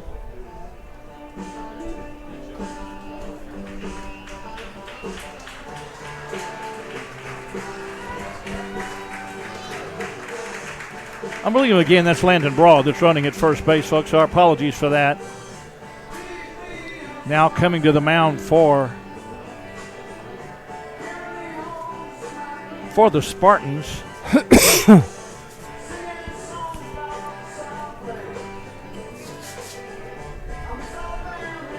We'll get that number for him here in just 1 second. Their number's a little difficult to see, even though they're off the back of that red jersey. We're still having some trouble picking up their numbers.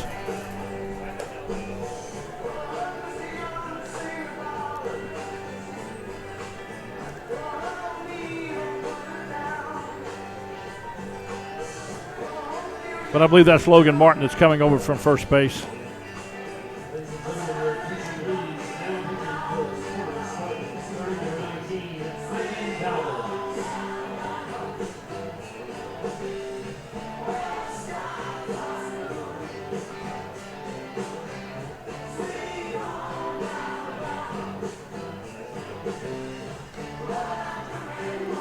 Eagles with the run in the inning behind 2 walks and a double from Colin Jackson. Correction, has played 1 run in the inning with runners at second and third. 1 down. And A.J. Vasquez, your Eagle catcher and 9-hitter, will be at the plate.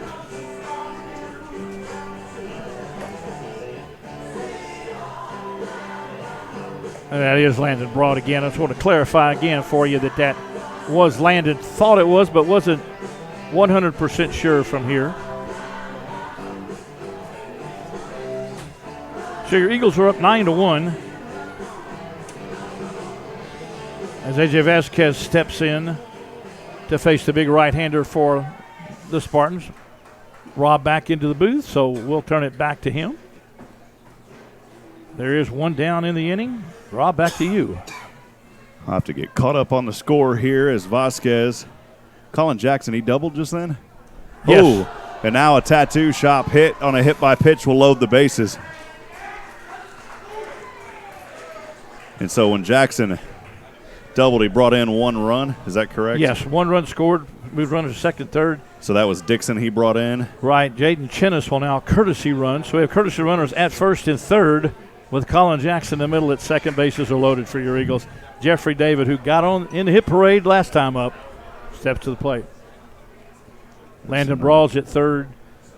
Colin Jackson at second. And Jaden Chinnis now running at first. And also that new pitcher on the mound of delivery here, high and upstairs to Jeffrey David. And I have to be honest with you, folks, it's a number that we have to search for again. What number is that gentleman up there on the mound? Didn't catch that. Number 19. 19. And I do not have that one on the roster. That's not on our roster either, which is the second time in this inning we've been faced with that.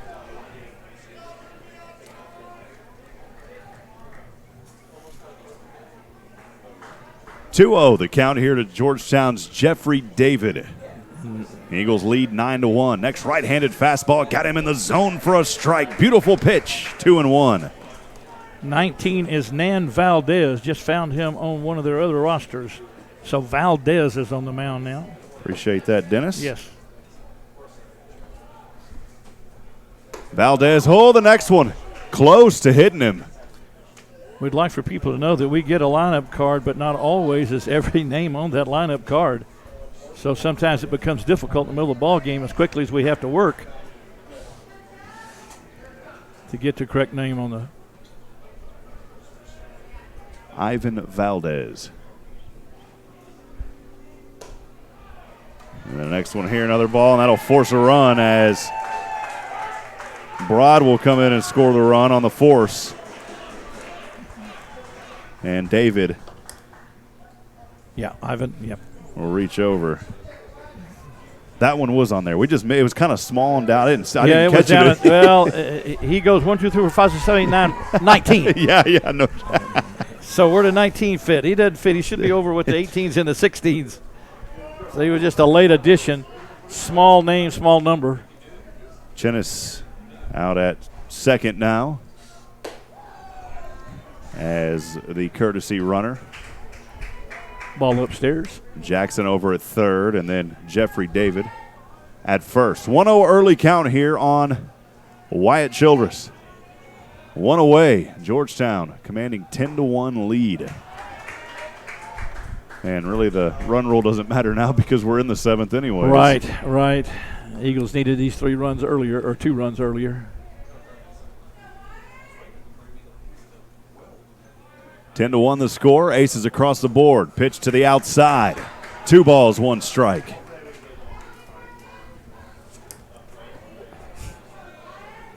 Fourth pitcher of the night used by the Spartans in this 10-1 ball game. And Zane Russell, one of their aces, unavailable for tomorrow. 2-1 delivery. Oh, that one was close to the helmet. Oh, my goodness. 3-1 the count. Valdez stepped in when after which batter? He came in to face Vasquez. So they're at the bottom. Okay, I got you. Thank you. Don't know, Galen, I can remember that many pitches up around the helmet in a ball game. I've seen a lot of ball, but there's been a lot of pitches up around the helmet in this ball game. 3-1, right-hand fastball, chop, foul off the third base line. 3-2 for Georgetown's wide chillers. And I guarantee you they weren't by intention either. No, not at all. I think they're just struggling a little bit on the mound and didn't mean to apply that at all. Just been a lot of pitches up. Jace Russell unable to get his breaking pitch down, and every off-speed pitch he seemed to throw stayed up and above the head and helmet area. Nothing intentional about it at all, folks. It's just baseball. Swing and a miss on wide Childers for the second out. Beautiful pitch by Valdez for Porter.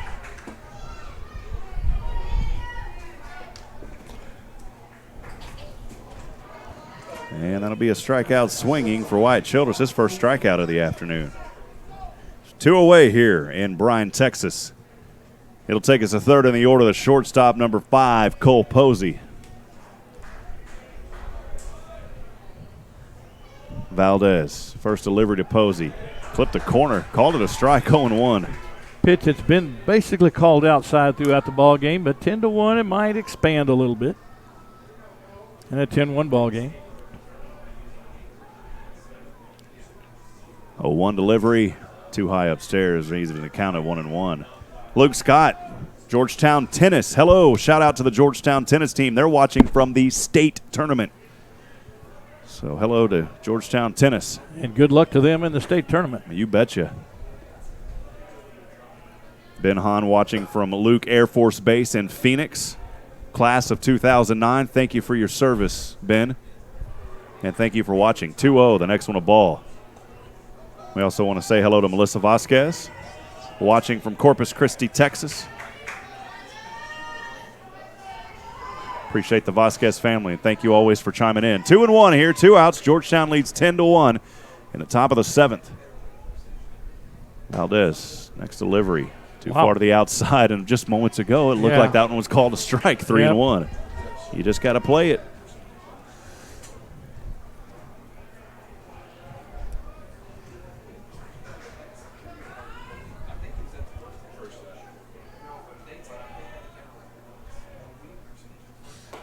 Again upstairs. Another close one inside, and that'll force another run on a walk. So that will bring in Colin Jackson. And bases remain loaded as David will move over to second, and Cole Posey reached on the walk over to first. Eagles playing a little add-on here in the top of the 7th inning with 3 more runs on just 1 hit. These 11 runs on 9 hits throughout the ball game. The walk total mounting up for the Spartans throughout this ball game. 9 hits for Georgetown, only 1 for Porter. Georgetown with a commanding 11-1 lead here in the top of the 7th. Brings up 4th in the order, cleaning up the left fielder, number 10, Ty Tilson. And, Ty was almost hit there. He had to. That's the inchworm pitch, I call it, where he has to kind of move his waist out of the way. 1-0 count. Tough pitch way inside. I think the most interesting thing in this inning is why that white car is parked out in center field out there with the lights on. Yeah, I kind of noticed it earlier. Just glad it didn't have its headlights pointed at us. 1-0. This one hit into the fence for a strike, 1-1. It may be one of those that has a, maybe we can't see it. It may have a sign on it, Galen. It's a car dealership. It says, hit me for a chance to win this car. But see, if you're a dealership, it'd be smart to do that and then park it right up against the fence. So there's no way you can ever hit it. Right up against the fence. So it's going to be a towering fly ball that just drops over the fence. 1-1. This one drops right in front of the center fielder, and that will score another run for Georgetown. The stakes continue to cook, and we have batted around as Ty Tilson will pick up an RBI single. That will bring in, who is that, Chinnis that ran in? Jaden Chinnis scored. So Chinnis will come in and score. Runners will advance to 2 and 3 with Ty Tilson over at first. So bases loaded, 2 down. For Wesley, who began this with a walk.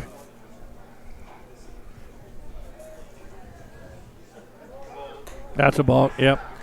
And a balk. Valdez never paused, never stopped. Good call by the second base umpire. And a balk will bring in another run. That'll bring in David. Because you can advance all your runners on the balk. 1 base. See if we had it on the... Didn't happen to catch it on the replay there.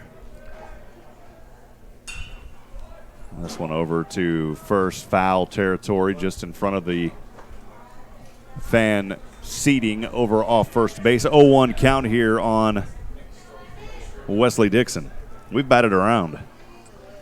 Yeah, Wesley batting for the second time in the inning. As we said, began this inning with a walk. Came in to score on the double. 13-1, Georgetown commanding. Pitch on the way, another hard hit off the first base line. Well, you talked to Coach Adam Foster all season. We've interviewed him. We quit asking him because there's no point of it. You know, they've been ranked number 1 in the state. They don't care about the rankings. They take every game as an 0-0 opportunity, and they start from scratch every single game. The 0-1. Rob, this ball club works from can to can, takes advantage of every opportunity that it's given, rarely makes mistakes. That's why it's 34-2-1, potentially 35-2-1 after tonight. They just know how to win. The 0-2 pitch, high upstairs, brings it to a 1-ball, 2-strike count. Kind of adding to that point, Dennis, this is why the Georgetown team and what they do in their preseason tournament play, if you will, they play quality opponents. They knocked off 6A Lake Travis in 6A, number 2 in the state. They took care of business versus them, and there's a lot of folks on the next one too far to the outside. A lot of folks were saying, hey, Georgetown, and no disrespect to any other team in the district, but a lot of folks saying 18-5A, not a strong district. But when Georgetown got that Lake Travis victory, a lot of people started perking up. And then they took care of business with Rouse and then Dripping Springs in non-district play. And beat a very good Dripping Springs team that went to the playoffs as well as Rouse. 2-2, swung on and missed, and that'll be the third and final out. And strikeout swinging, but not before. Tremendous damage done here in this inning. If I'm looking at it correctly, Georgetown picking up 5 runs in this inning. They get those 5 runs on only 2 hits. 2 hits. There was no errors, and the Eagles leave 3 on base. Georgetown 13, Porter 1. Final opportunity here as the Porter Spartans coach talking things over with his team right now off the third base line. We'll take this opportunity again to thank many of our wonderful sponsors for making these broadcasts happen. David's got some info, but I've got to get to these sponsors first as they are making these broadcasts possible for us. I just lost my spot here. I want to thank Courtney Home Inspections. Chris Courtney, there's Jackson Siosen. I want to thank Courtney Home Inspections for all of your generous support of Georgetown Eagle baseball here on SHN Sports. For all your home inspection needs, Courtney Home Inspection online, CourtneyHomeInspection.com. The Oak Ridge Disciple House, Joshua Harris, online at OakRidgeDiscipleHouse.com. Minuteman Press, Georgetown, MMPTX.com. Georgetown Jewelry, Specialty Restoration of Texas. Dr. Paul Berg, Family Medicine, Central Texas Business Association, the Home Away from Home Pet Care, 18 years of business in Georgetown, Texas. Our good friends Kay and Chuck Pledge, who do so much for Eagle Nation. Joel and Jackie Holcomb of Advocare. And last but certainly not least, Tiffany Palmer Realtor. Thank you for your generous support of Eagle baseball. Dennis, been a good one so far. It has been, and Nathan's favorite, number 23, Wesley Krieger, will come into to pitch as Grant Wood's night is done, and what a night he had, just giving up 1 hit, a double off the bat of Jake Tatum that was almost caught by Wyatt Childress. So Wesley Krieger in now. So good to see Wesley Krieger on the mound, a right-handed pitcher, and Dennis, he'll stand, from our perspective, on the far left part of that bag, on the right. A lot of times you see the right-handed pitcher stand way over to the other side. He'll stand with that right foot there on his right side of the bag. 0-1 early count. He got it across for a strike here on Max Diaz. Big, tall, thin young man with good fastball. The 0-1 pitch to the outside, 1-1 even count. Well, David, you had some fun info you said for us a little bit ago, and I'll let you chime in on that in between pitches here if things slow down a little bit. 1-1, this one will chop over. David makes the run, David makes the throw, David makes the out to first. Oh my goodness. You just can't say enough about the left side of this diamond, taking nothing away from the right side of this diamond. But Jeffrey David Cole Posey had put on a show tonight on that left side of the diamond. See it again. It's just unbelievable field work. One away. Brings up third in the order the shortstop, number 17, Zane Russell. Ooh. And he will be hit by a pitch. Not happy about that one, and he'll take off over to first. So one pitch, one hit by a pitch. Tattoo shop open for Porter for the first time tonight.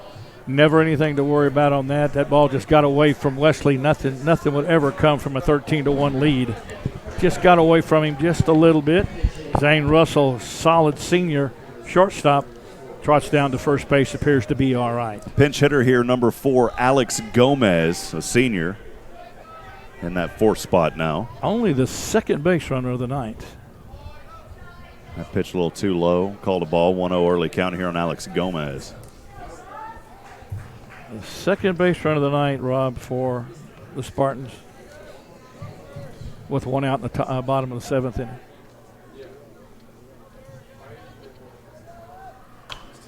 That one hit hard foul off the first base line into the stands. Zach Witten's grandmother joining us in Hot Springs, Arkansas. Enjoying watching the Eagles. Appreciate the Wittenton family. Thank you for joining us. If there's any Spartan fans, too, feel free to text us, 512-522-9105. 1-1 pitch, swing and a miss. 1-2. Beautiful pitch there by Krieger. High fastball that Gomez had no chance on. Couldn't catch up with it at all. As Dizzy Dean used to say, unbutton your shirt and take a good cut at it. he took the cut, but could not come up with that at all. 1 ball, 2 strikes, 1 away. Base runner on 1 for Porter. This pitch too far to the outside. Good heads-up play by Vasquez, trying to throw and get Colin Jackson to make the tag. The runner back in enough time is Zane Russell. Count 2-2 even here on Alex Gomez. Message coming in. Keep it going. Georgetown from Deer Park, Texas. Appreciate our friends there. This one hit over. Again, David throws over to first in time for the second out. Give a lot of credit right there, folks. A nice play by Jeffrey David, but give a lot of credit to Colin Jackson, who has done an outstanding job at first base tonight. Second nice pick of the night. Very nice play right there. Russell advancing over to second. Only the second runner to second base all night long for the Spartans. 2 away. Georgetown 1 out away here from locking up game 1. Game 2 tomorrow at 3 p.m. Another pinch hitter here. It's number 18. I'll have to look on our other one here. To check that other roster. 1-0 count here to the batsman. Swing and a miss to even the count at 1-1. We've gotten 2 different rosters, and all of these are tacked on around it. That's Chase McMillan. Chase McMillan, yep, you got it, They're partner. tacked all over the place instead of in order. That's all right. It just keeps our brains going. That's it. 1-1. Hit hard foul off the first base line. 1 ball, 2 strikes on 2 outs. Eagles are now a strike away, from taking game 1 here of the semifinal. Regional final, quarterfinal. Blake Johnson giving a shout out to Jeffrey David over third. 1 ball, 2 strikes inside to even the count at 2-2. Region quarterfinals, first game. Your Eagles with a 13-1 lead over the Porter Spartans. 2-2. This one lined over, and that will do it. A line right over to Colin Jackson for the third and final out. Georgetown taking care of business. 13 runs on 10 hits, no errors. Porter Spartans 1 run on 1 hit, 1 error. We'll step aside and take a quick break. Don't go anywhere, friends. We'll have post-game interviews with Georgetown Eagle baseball players and head coach Adam Foster when we continue. Stay with us.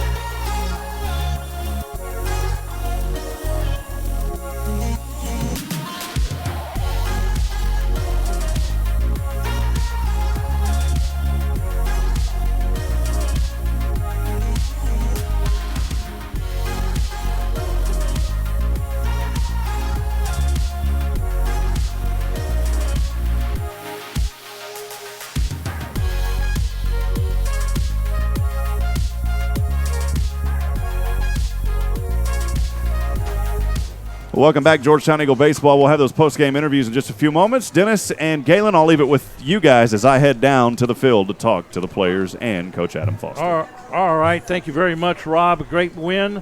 First game win here in the region quarterfinals. Eagles came in with a job to do and certainly got it done, Galen, with a 13-1 victory over the Porter Spartans.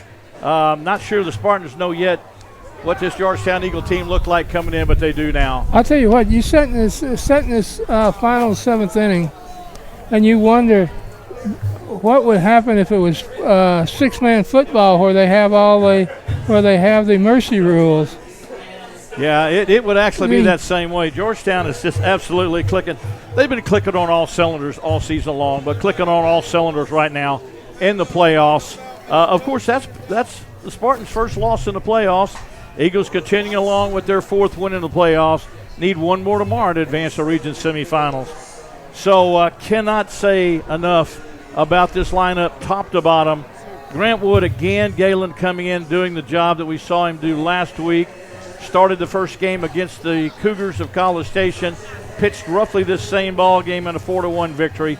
Tonight in a 13-1 victory. Can't say enough about the job that Grant Wood's doing. We're right now, Georgetown's outscored its four opponents in the playoffs 37-2. And that's almost reminiscent of district when they gave up, 6 runs in district? 90 outscored the opponents 96-6 in 12 games. Yeah, it's quite a ball club right now, folks, and there's no question. They're such a joy to watch. Galen, you can't take away the fact that they play together.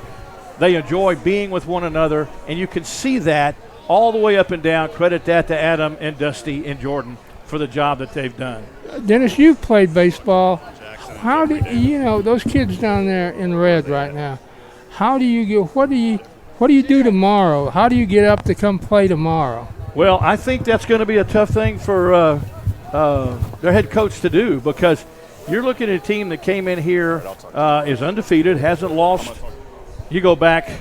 This is probably some 20-something games in a row. I meant to count it up, and I didn't, where they haven't lost a ball game, and they are clicking on all centers. They put runs on the board constantly, and they just keep coming at you over and over again. And they finished second. I don't want to cut you guys off. Can you hear me up in the booth? If you can hear me, thumbs up. You got me awesome. Well, I'm down here with Georgetown, Jeffrey David.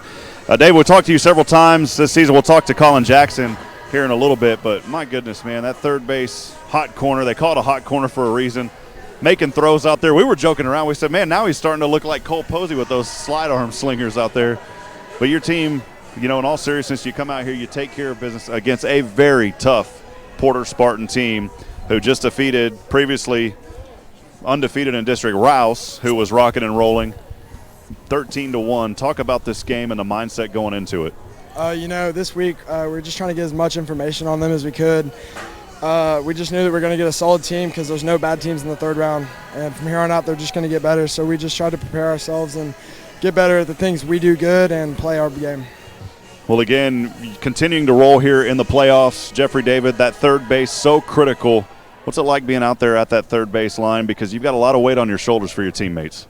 Yeah, I mean, it's awesome. I just love playing with this team, and it's always fun when you go out in the field and you can put up 13 runs in a playoff game. That's huge. Well, Jeffrey, here playing on Thursday, another game tomorrow at 3 p.m. Mindset going into that game, Jeffrey, tell us about it. Drink a lot more water and more bananas. I'm cramping bad. But, just same thing. We're going to get a great start from whoever we decide to throw and do what we do. There was one play I wanted to bring up in particular where that pitch went your way, or the hit went your way a little bit hard. You dropped it at first. You're able to grab it back down. It would have been a hard one anyways, but you still make that play. What's going through your mind as the action happens that quick, and you still throw it over to Jackson? Yeah, so he kind of hooked it, and I didn't think I'd get my glove there, so I just bodied it and then picked it up and threw it and tried to make a play for our pitcher. Awesome. Finally, camera right there. He wants to send a shout-out to a little love tonight from Aggie Land, my friend. Shout out my parents. Shout out my grandparents for, I'm sure they're watching, and shout out Lord and Savior. You got it, man. Jeffrey David, great work tonight over on that third base. And we were going to talk to Colin Jackson. I think he's over with Emily right now, so we'll go ahead and talk to Adam Foster first, or Coach Foster. We'll do out of order today, Coach, if that's all right. Coach Foster, I always say, as you continue to advance, and now, of course, in the regional quarterfinals, the toughness is just going to get tougher and tougher. But, again, you come out here, your team's composed, very disciplined. 13-1 over a very quality Porter opponent. Just a great opportunity today for your kids. Talk about the victory, Coach. So they're a little bit disadvantaged. They had to play on Monday, so their ace doesn't get to throw till Saturday. So we weren't sure if they're going to throw their 2 or their 3 today, or their whole bullpen, which is what they ended up doing. I told the guys before the game started, I said, man, you win today and break their wheel for tomorrow.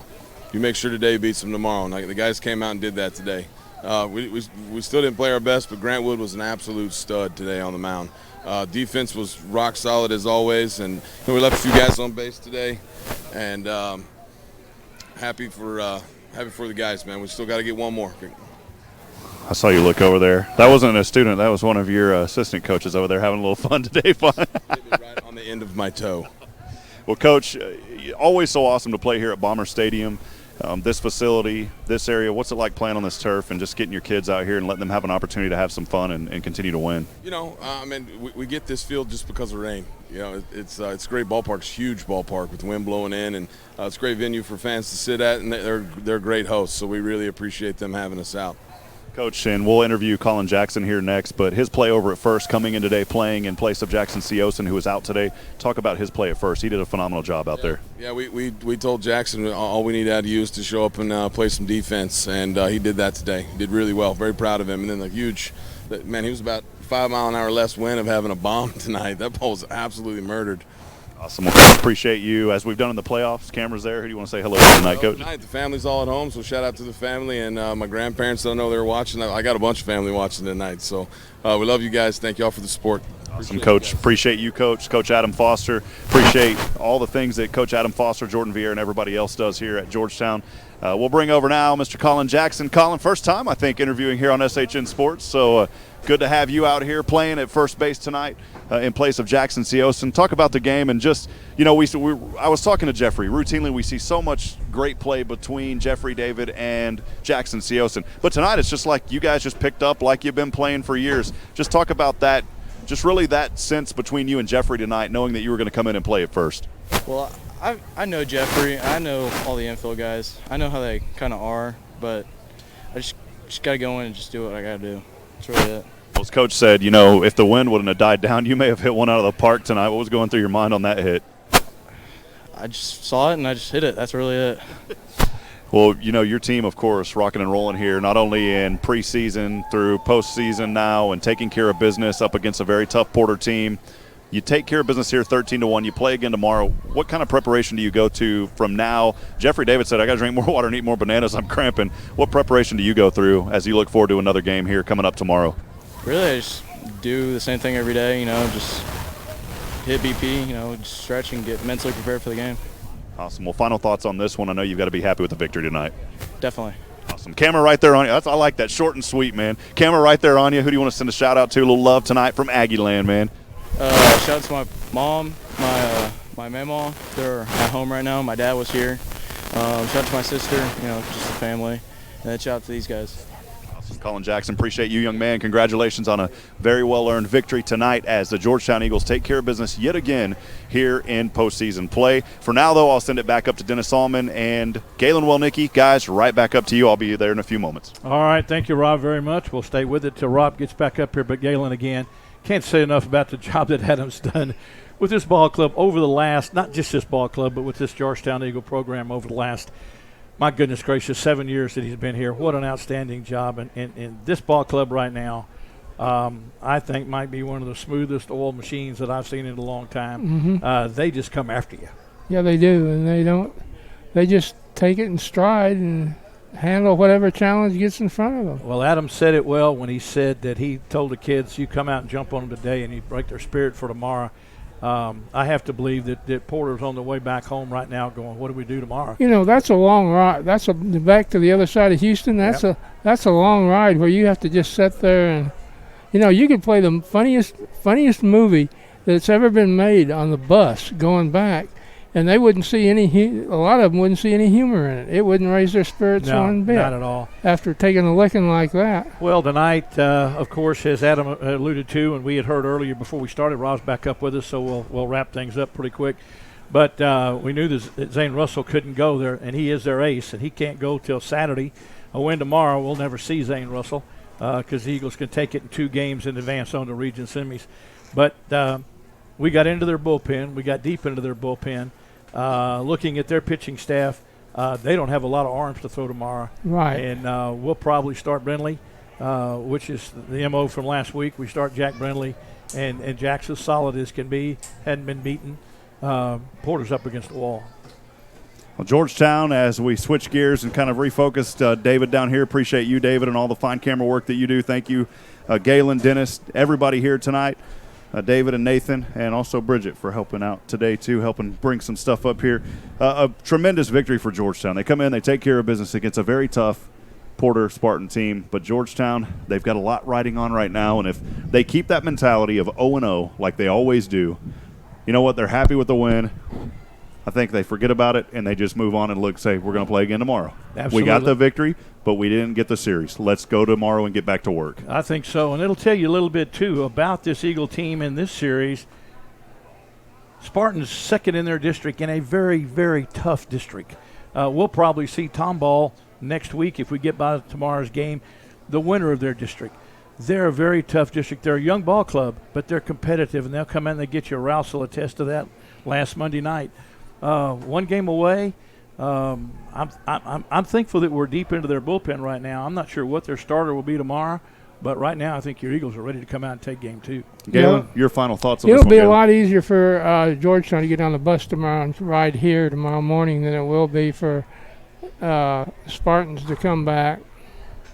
Well, again, we want to thank all of our sponsors who made this one possible today and tomorrow. Courtney Home Inspections, the Oak Ridge Disciple House, Minuteman Press of Georgetown, Georgetown Jewelry, Specialty Restoration of Texas, Dr. Paul Berg Family Medicine, Central Texas Business Association, Home Away from Home Pet Care, Kay and Chuck Pledge, Joel Holcomb, Advocare Distributor, and Tiffany Palmer Realty. A lot of folks make what we do possible, Dennis, and I talk about them because they're so important to what we do.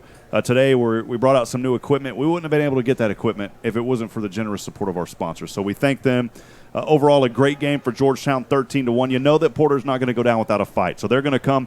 They're going to review some stuff. They'll come back tomorrow. That game scheduled for a 3 p.m. I keep getting confused, 3 p.m. And then if a Saturday game is forced, it will be at 2 p.m. on Saturday. That's correct. Well, Dennis, final thoughts from you before we sign off, partner. Oh, mine quickly. Proud of Adam and Dusty and Jordan. This coaching staff has this team just moving right along. Proud of the kids, proud of the effort, proud of everything that they've done. You can't say enough about how they represent Georgetown and how they represent the high school throughout when they come into the playoffs like this. So my congratulations again to our Eagles. Well, we want to thank Stephanie and the fine staff here at Bomber Stadium as well, and Brian for allowing us to be here. Can't wait to be back tomorrow. For Galen Welnicki, appreciate you, Nathan Height, David England, and Dennis Allman. I'm Rob Hipp. Your Georgetown Eagles, a happy final score, 13-1, as they take Game 1 of the 5A Regional Quarterfinals. We'll have more coverage tomorrow, starting right here on SHN Sports. Remember, friends, as I end every broadcast, reminding you tonight that we're not strong enough alone to make it on our own. We need each other. Provide a word of encouragement. Lend a hand of support. Somebody out there tonight needs you. Good night, and God bless from Aggieland, Texas.